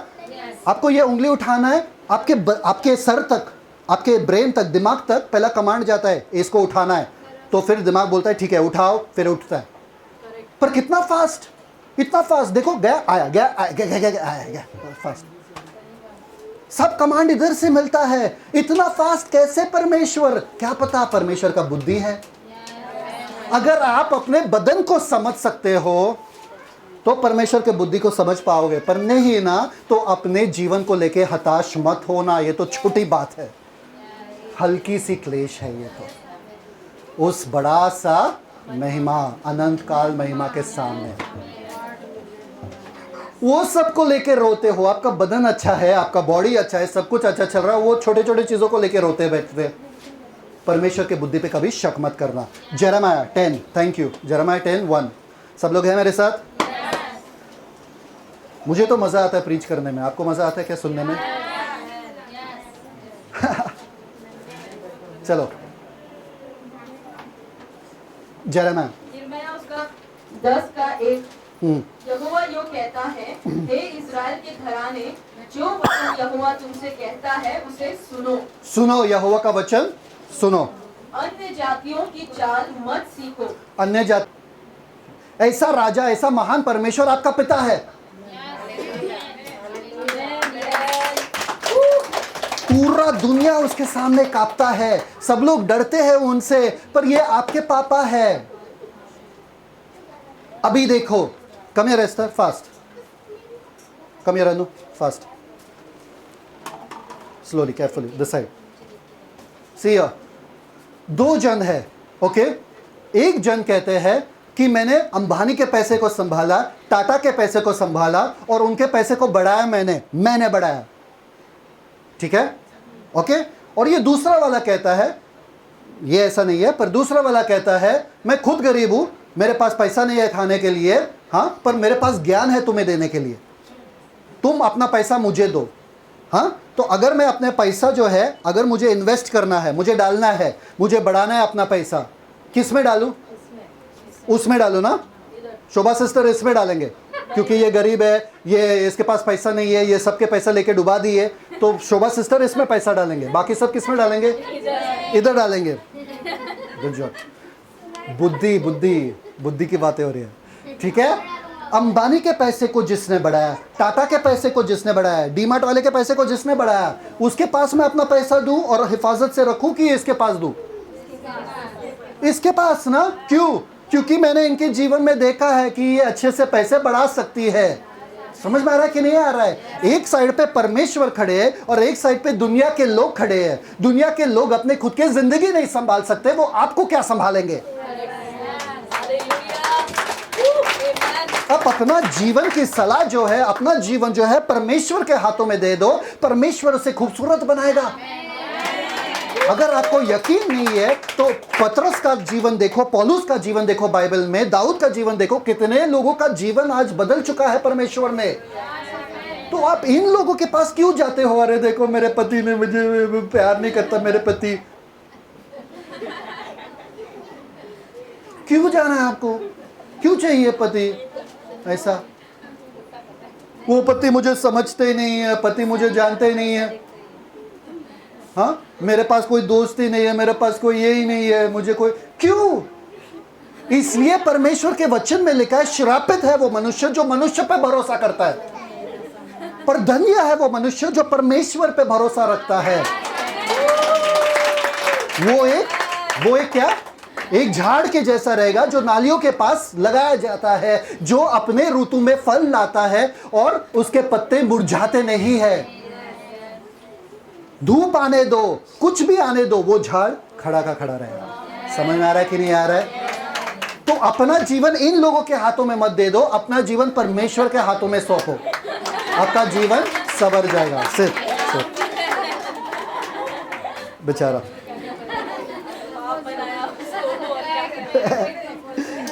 समझ में आया? तो पौलुस कह रहा है कि वही बुद्धि का इस्तेमाल जो किसी आदमी में नहीं है, दुनिया के रीति रिवाज में नहीं है, किसी मूर्ति में नहीं है, वो ही बुद्धि का इस्तेमाल परमेश्वर आपके जीवन को रीडिजाइन करने में इस्तेमाल करना चाहता है। एक बार ना एक अमीर आदमी गाड़ी से जा रहा था और उसका गाड़ी बीच में रुक गया, और रुकने के बाद वो कोशिश कर रहा है, गाड़ी से उतरा, अपना सूट वूट निकाला और वो कोशिश कर रहा था उसको रिपेयर करने के लिए मतलब उसको ठीक करने के लिए। खोला, वो अपना हाथ गंदा कर दिया, देख रहा है, कब से देख रहा है, धूप में खड़ा है पर हो ही नहीं रहा है उससे, गाड़ी रिपेयर हो ही नहीं रहा है उससे। तो फाइनली एक दूसरा बंदा आता गाड़ी में और उतर जाता है, बोलता है भाई मैं तुम्हारा कुछ मदद कर सकता हूँ क्या? तो बोला हाँ ठीक है करो, पर ये गाड़ी तो ठीक ही नहीं हो रहा है। तो बोला ठीक है मुझे 2 मिनट दो। 2 मिनट में वो बंदे ने कुछ किया, गाड़ी ठीक हो गया और बोला जा चालू करो। तो चालू क्या करके हो गया चालू। ये शौक हो गया, ये बोला अरे मुझे तो बहुत कुछ पता है गाड़ियों के बारे में, मैं चालू नहीं कर पाया, तुम हो कौन? तुमको कैसा है ये गाड़ी चालू करने के लिए? तो लेटेस्ट मॉडल है, किसी गैरेज में भी ये मॉडल नहीं मिलेगा, तुमको कैसा पता? क्योंकि इस गाड़ी को बनाने वाला मैं ही हूं।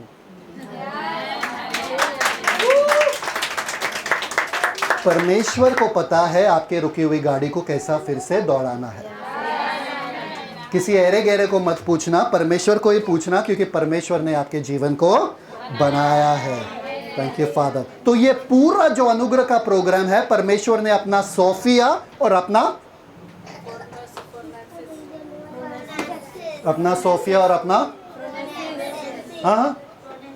फ्रोनेसिस, अपना सोफिया और अपना फ्रोनेसिस का इस्तेमाल करके आपके जीवन को खूबसूरत किसका है? खूबसूरत बनाया। तो रोमन्स 11:33 झट से खोलो। परमेश्वर ने कोई भी गलती नहीं किया। आप जिस घर में पैदा हुए, आप जिस बदन में पैदा हुए, आप जिस नौकरी में हो, आपके भाई बहन को देख के मत बोलो कि परमेश्वर ने गलती किया तुझे बना के, मत बोलना, ठीक है? परमेश्वर गलती नहीं करता, ठीक है? Next Romeo 11:33। Thank you father. आहा परमेश्वर का धन। आहा, सब लोग बोलो आहा, सब लोग बोलो आहा। परमेश्वर का धन और बुद्धि और ज्ञान क्या ही गंभीर है। क्या ही गंभीर है परमेश्वर का बुद्धि, ज्ञान और धन। आगे उसके विचार कैसे अथाह और उसके मार्ग कैसे अगम है। आगे प्रभु की बुद्धि को किसने जाना, या उसका मंत्री कौन हुआ, या किसने पहले उसे कुछ दिया है जिसका बदला उसे दिया जाए, क्योंकि उसी की ओर से और उसी के द्वारा और उसी के लिए सब कुछ है। उसकी महिमा युगान युग होती रहे। आमीन। आमीन। समझ में आया कि नहीं आया? उसके बुद्धि का बड़ाई करो कि परमेश्वर का बुद्धि क्या ही अगम्य है। सब लोग बोलो आहा। कल सुबह उठते ही अपने चेहरे को देख के बोलो आहा। अरे इतना सुंदर परमेश्वर ने कैसा बनाया यार, सबसे बेस्ट परमेश्वर ने मुझे ही बनाया रहेगा, है ना? क्या बोलोगे आप? आहा। अपने भाई बहनों को भी देख के क्या बोलोगे आप? आहा मत बोलो ऐसा। आहा, परमेश्वर ने ये क्या बनाया गलती से, है ना? परमेश्वर नींद में थे क्या गलत बनाते हो, है ना? ऐसा मत बोलो। आहा क्या बोलोगे अपने भाई बहनों को? आहा। अपने माँ बाप को? आहा। घर जाके अपने पापा को बोलो, क्या बोलोगे? आहा। अपने पति को क्या बोलोगे? आहा, है ना? कभी कभी आपको देख के ऐसा लगता है परमेश्वर के पास सच में इतना बुद्धि रहेगा ना कि कैसा ऐसा बनाया विचित्र प्राणी, है ना? ऐसा मत कहो। हाँ? ठीक है, पति फिर देख लेंगे। ठीक है, आपको पता है कि आप एक इत्तेफाक नहीं हो, आप एक संयोग नहीं हो, इत्तेफाक नहीं हो। आप क्या हो? उत्कृष्ट कृति हो। सब लोग बोलो उत्कृष्ट कृति। मतलब क्या? मास्टरपीस। मैं इत्तेफाक नहीं हूं। बोलो। माँ बाप ने बोला अरे ये कब हो गया, ये कहां से निकला भाई, इसका तो पता ही नहीं कहां से निकला, ये कब आ गया, ये क्यों आ गया। अगर आपके माँ बाप ऐसे सोच रहे थे, परमेश्वर नहीं सोच रहा था वैसा। परमेश्वर को पता था आपको कौन से समय पे भेजना है। जो समय पे आप आए हो वो परमेश्वर का समय है। जिस घर में आप आए हो वो परमेश्वर का घर है। जिस भी बदन में आप आए हो वो परमेश्वर का बदन है। क्योंकि आदम को तो एक ही झटके में बनाया होगा, आपको 9 महीने लगे परमेश्वर को बनाने के लिए। नहीं, आपको समझ में आया? 9 महीने परमेश्वर। एक चीज मैं कहता हूं आपसे, कितने जनों को लगता है काश हम आदमी होते थे तो अच्छा रहता था? सब हंस रहे, जो हंस रहे वो पता चलता है कि उनको आदमी बनना था। मुझे लगता है कि औरत जो है धन्य है, औरत जो है धन्य है, क्योंकि उनके पेट में एक बच्चा पैदा होता है और उनको वो फीलिंग मिलता है कि परमेश्वर एक नए जान को तैयार कर रहा है। क्या मजेदार होगा वो फीलिंग। वाह, अरे उसका पैर यहाँ से किक मार रहा है, उसका मुंडी यहाँ से आ रहा है बाहर, उसका ये उसका वो। वाह, आपके पेट से ये सब हो रहा है। आदमी सिर्फ सोच सकता है, हमारे पेट में सिर्फ गैस होता है और कुछ नहीं होता है, और कुछ आवाजें नहीं आती हमारे पेट में से। आवाज भी आता है। हाँ, उनके पेट में क्या होता है? किक विक सब बच्चा मार, क्योंकि वो परमेश्वर उस बच्चे को तैयार कर रहा है। आपको यकीन नहीं हो रहा तो साम्स खोलो, साम्स 139 फर्स्ट 13 ऑनवर्ड्स। खत्म करो क्या? लोग बोल रहे खत्म मत करो। सही है, सत्य बोल रहे हो कि? Good job, thank you father. आज मुझे काम पे भी जाना है। हाँ, इसके बाद साम्स 139:13 पढ़ो। भजन संहिता 139 का 13 वचन। हाँ, सुनो गौर से। मेरे मन का स्वामी तो तू ही है। सब लोग बोलो मेरे मन का स्वामी तू ही है। मेरे मन का स्वामी तू ही है। आगे। तूने मुझे माता के गर्भ में रचा। किसने रचा? परमेश्वर ने। परमेश्वर ने आपको माता के गर्भ में माता ने नहीं रचा?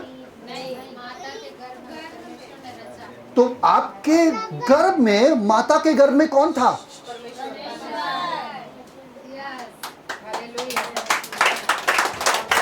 इसलिए जब भी प्रेग्नेंट औरत देखते हैं, हमको पता है वो परमेश्वर आप पे बैठे हैं, रचा रहे कुछ।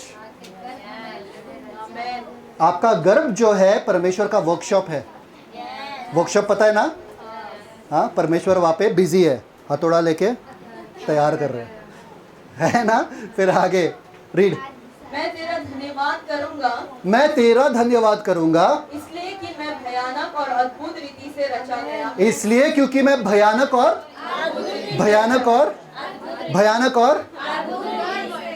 आप क्यों कहते हो अरे कोई मुझे समझ ही नहीं पाता? क्योंकि आप भयानक और अद्भुत चीजों को कोई समझ नहीं पाता है। सब लोग बोलो मैं भयानक हूँ। बाहर जाके मत बोलो मैं भयानक हूँ। सब लोग बोले हाँ तू है भयानक। हाँ, मतलब आश्चर्यचकित करने वाला चीज ऐसे हो आप। मैं सुंदर हूँ, मैं परमेश्वर का कारीगर हूँ, कारीगरी हूँ। नेक्स्ट आगे। मेरे काम तो आश्चर्य के हैं और मैं इसे भली भली भांति जानता हूँ। तेरे काम तो आश्चर्य के हैं और मैं इसे भली भांति जानता हूँ। क्यों जानता हूँ? क्योंकि मुझे तुमने बनाया। मुझे खुद पता नहीं चलता मेरा हाथ कैसा चलता है, मुझे खुद पता नहीं है मैं पैर पे कैसे खड़ा हो सकता हूँ, मुझे खुद पता नहीं है कि मैं आंखों से कलर कैसा देख सकता हूँ। आपको पता है आपकी आंखों से जो आप देखते हो वो उल्टा एक्चुअली होता है अंदर। लोगों को पता ही नहीं है। आगे नेक्स्ट। और जब मैं गुप्त में बनाया जाता और पृथ्वी के नीचे स्थानों में रचा जाता, तब मेरी हड्डियां तुझसे छिपी न थी। तब मेरी हड्डियां तुझसे, मतलब माँ के कोख में तुम्हारी हड्डियां परमेश्वर से, तो परमेश्वर को मालूम है तुम्हारी हड्डियों को कैसा बनाया। आगे। तेरी आंखों ने मेरे बेडौल तत्व को देखा। तेरे आंखों ने मेरे, माँ ने भी नहीं देखा। सोनोग्राफी वगैरह सब आज आ गया है, अभी आ गया। थोड़ा तो हिलता उलता दिखता है वहाँ पे, डॉक्टर बोलते देखो तो दिखता है। हम कहा क्या है, सब तो हिल रहा है उसमें, क्या दिख रहा है? वो ये मुंडी है, ये पे, अरे क्या कुछ नहीं दिख रहा है मेरे को, कुछ तो हिल रहा है बस। अरे वो पेट हिल रहा है समझ में आ रहा है? पर तेरे आंखों ने मेरे बेडोल तत्व को देखा। जब मुझ में कोई समानता भी नहीं था, कोई फॉर्म भी नहीं था, तब भी तेरे नजरें मुझ पे है, तो अब कितना होगा यार।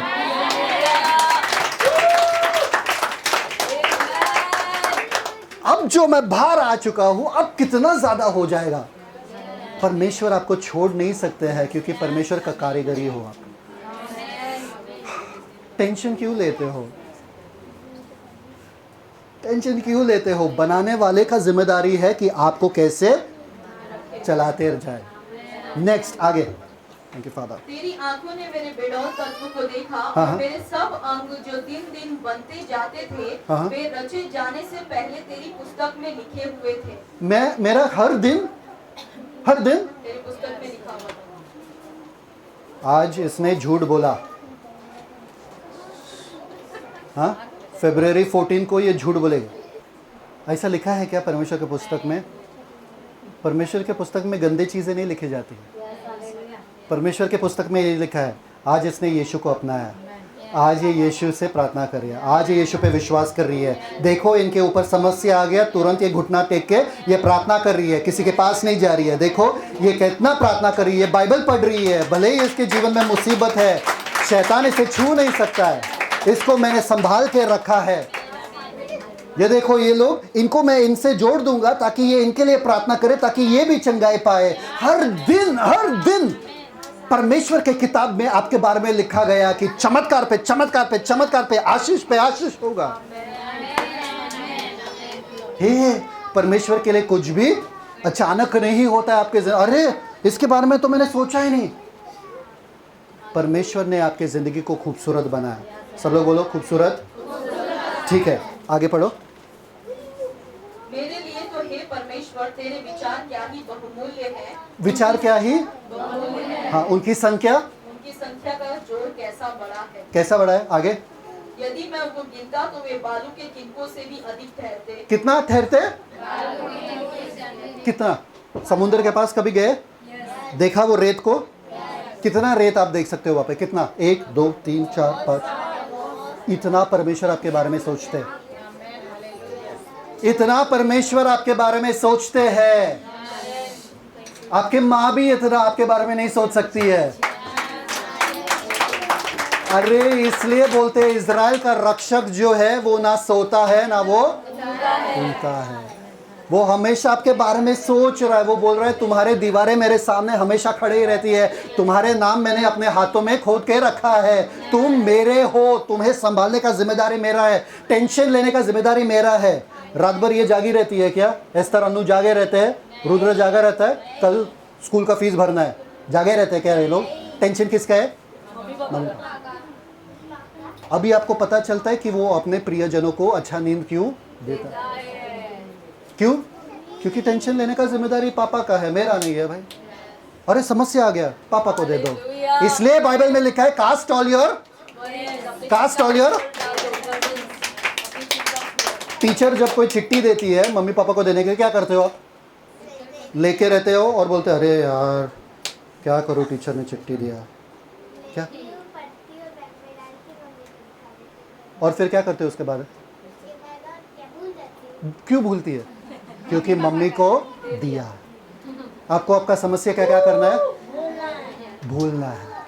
दे दिया परमेश्वर को, भूल जाओ। दे दिया परमेश्वर को, भूल जाओ। दे दिया परमेश्वर को, भूल जाओ। किसके जीवन में समस्या? हाथ ऊपर करो।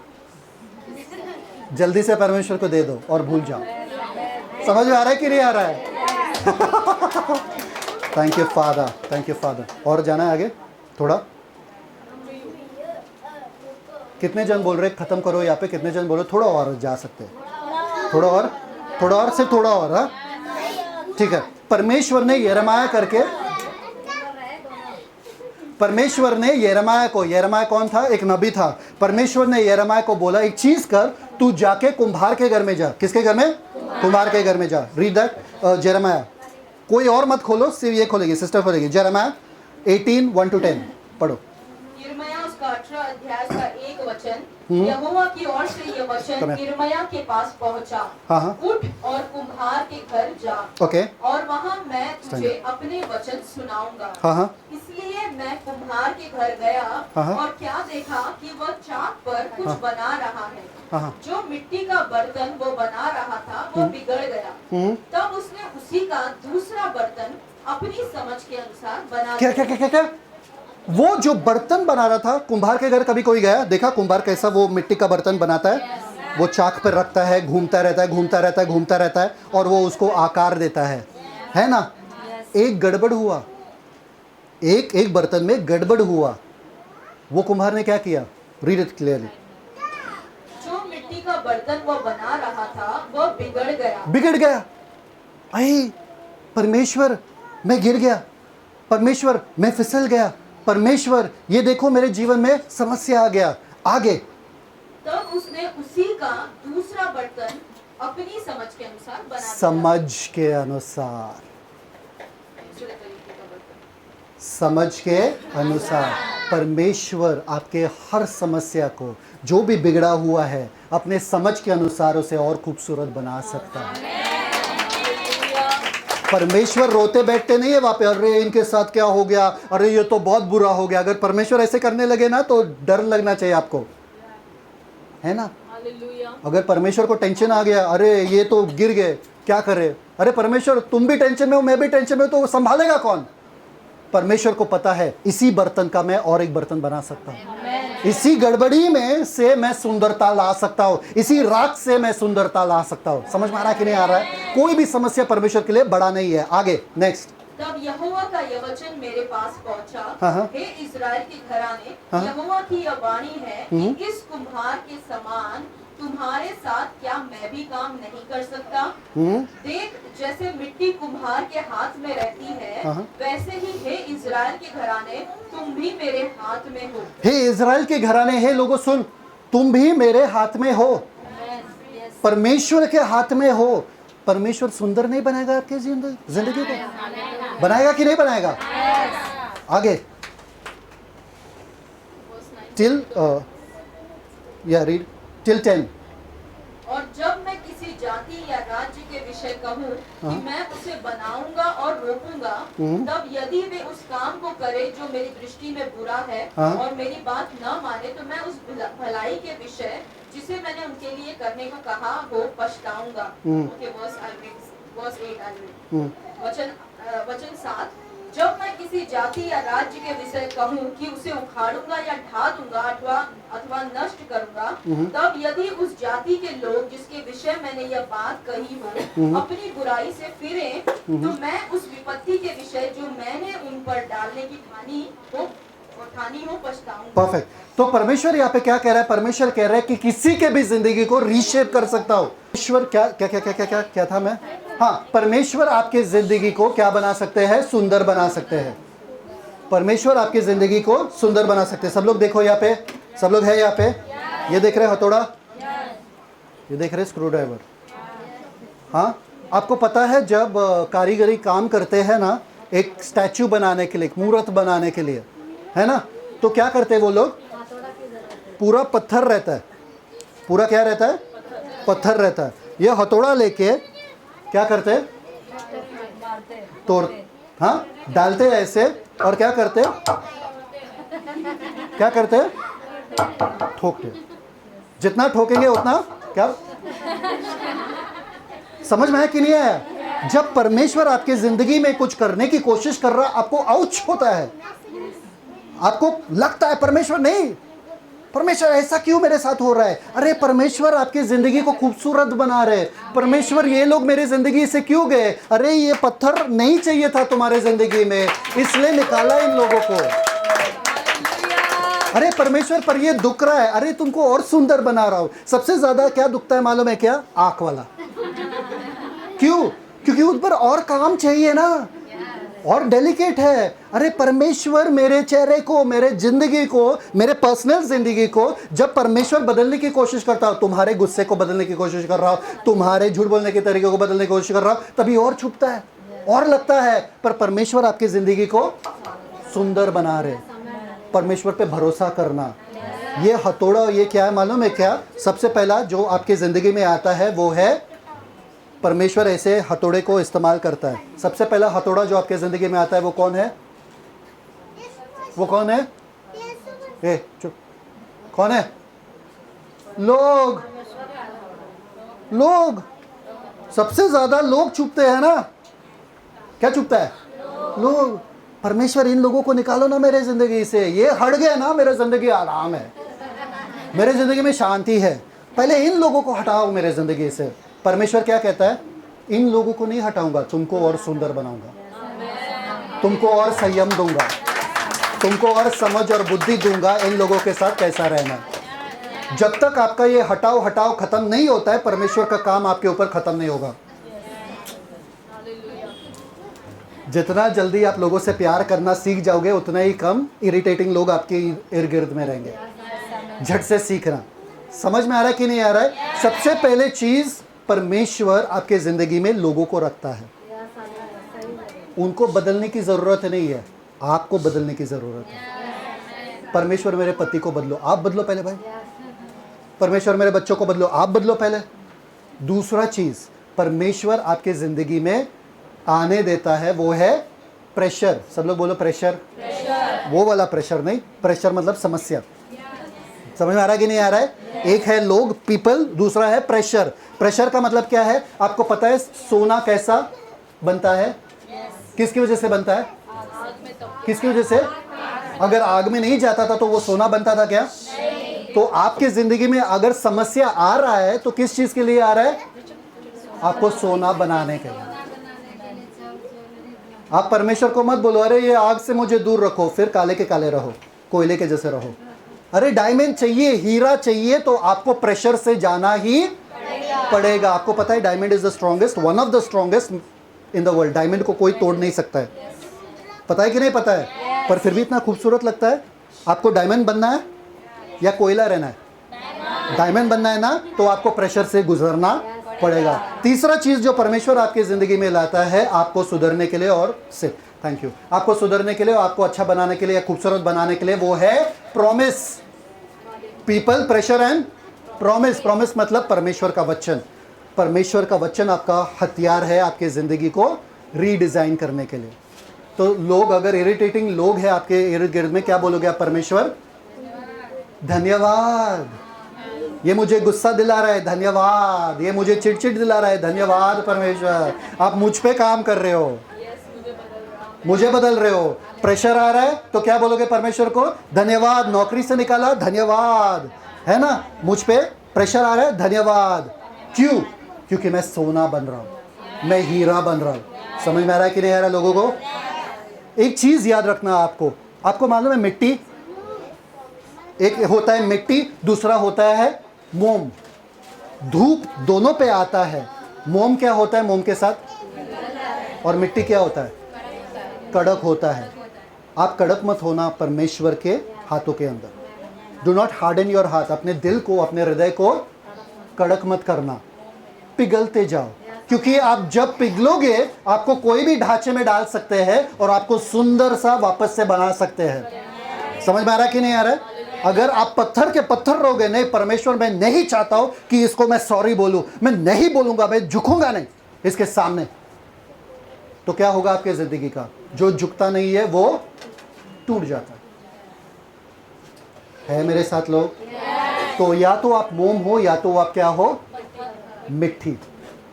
आप मोम बनो, परमेश्वर जब भी आपके साथ कार्य कर रहे हैं। ठीक है, सब लोग है? ऑलमोस्ट डन ना, ऑलमोस्ट डन। एक वैसा ट्रे, हाँ Romoda, there was a paper in that over? Yeah. Where's the paper gone? Thank you Father. एक बार एक लड़का जो था स्कूल जा रहा था, ये स्टोरी बहुत पहले भी बताया था। एक लड़का जो था स्कूल जा रहा था, स्कूल जाते जाते उसका टीचर थक चुकी थी, उसको समझाते समझाते संभालते संभालते, क्योंकि वो बुद्धू था। क्या था वो? बुद्धू था।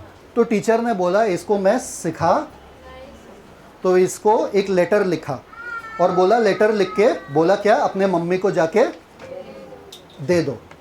ठीक है, तो वो बच्चा आया हंसते हंसते, बोला टीचर ने आज लेटर दिया मम्मी।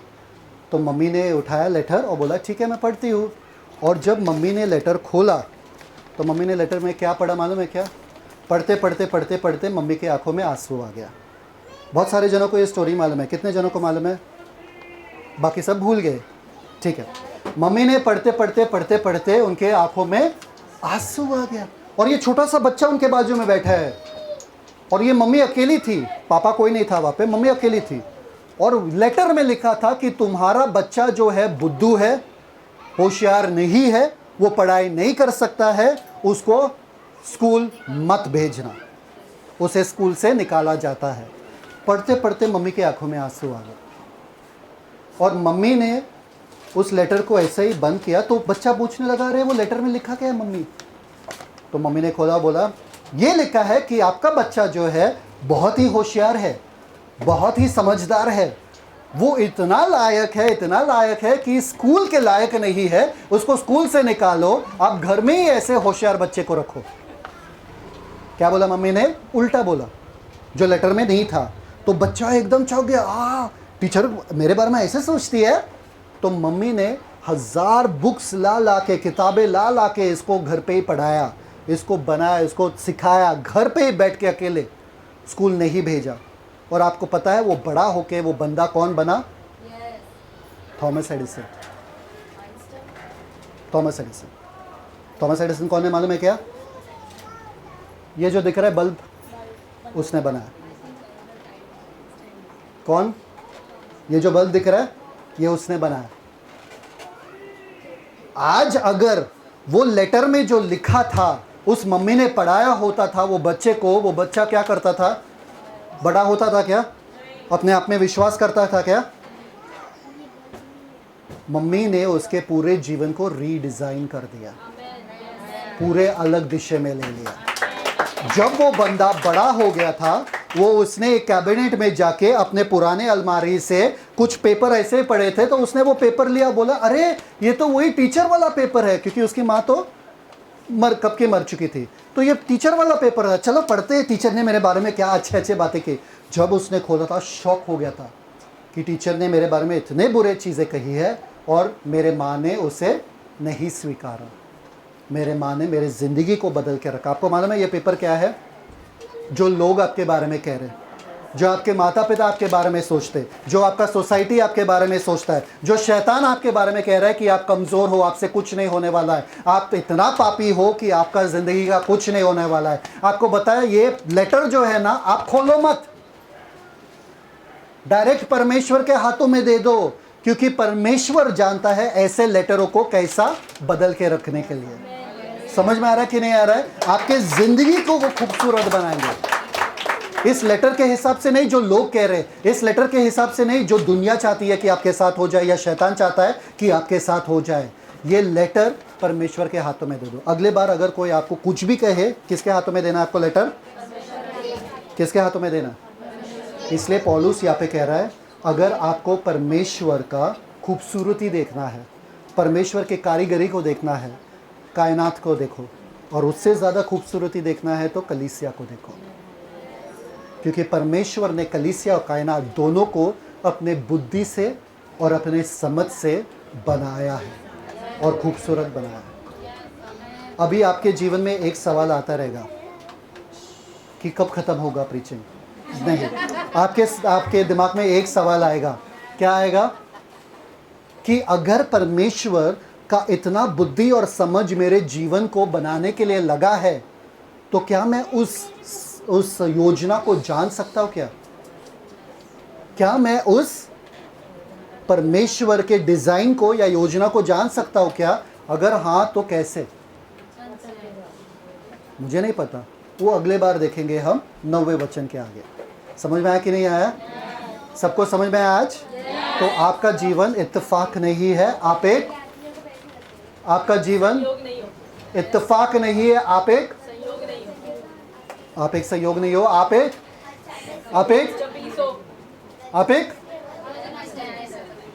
उत्कृष्ट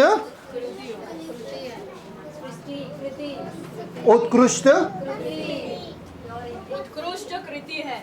आप एक उत्कृष्ट कृति हो। मैं जाने नहीं दूंगा जब तक सब बोले। आप एक, सब लोग बोलो आहा। अपने आईने में देख के क्या बोलोगे आप? अपने चेहरे को देख के क्या बोलोगे? मेकअप बिना भी चेहरे को क्या बोलोगे? Good job. पिता परमेश्वर धन्यवाद देते हैं सुंदर समय के लिए, आपके वचन के लिए।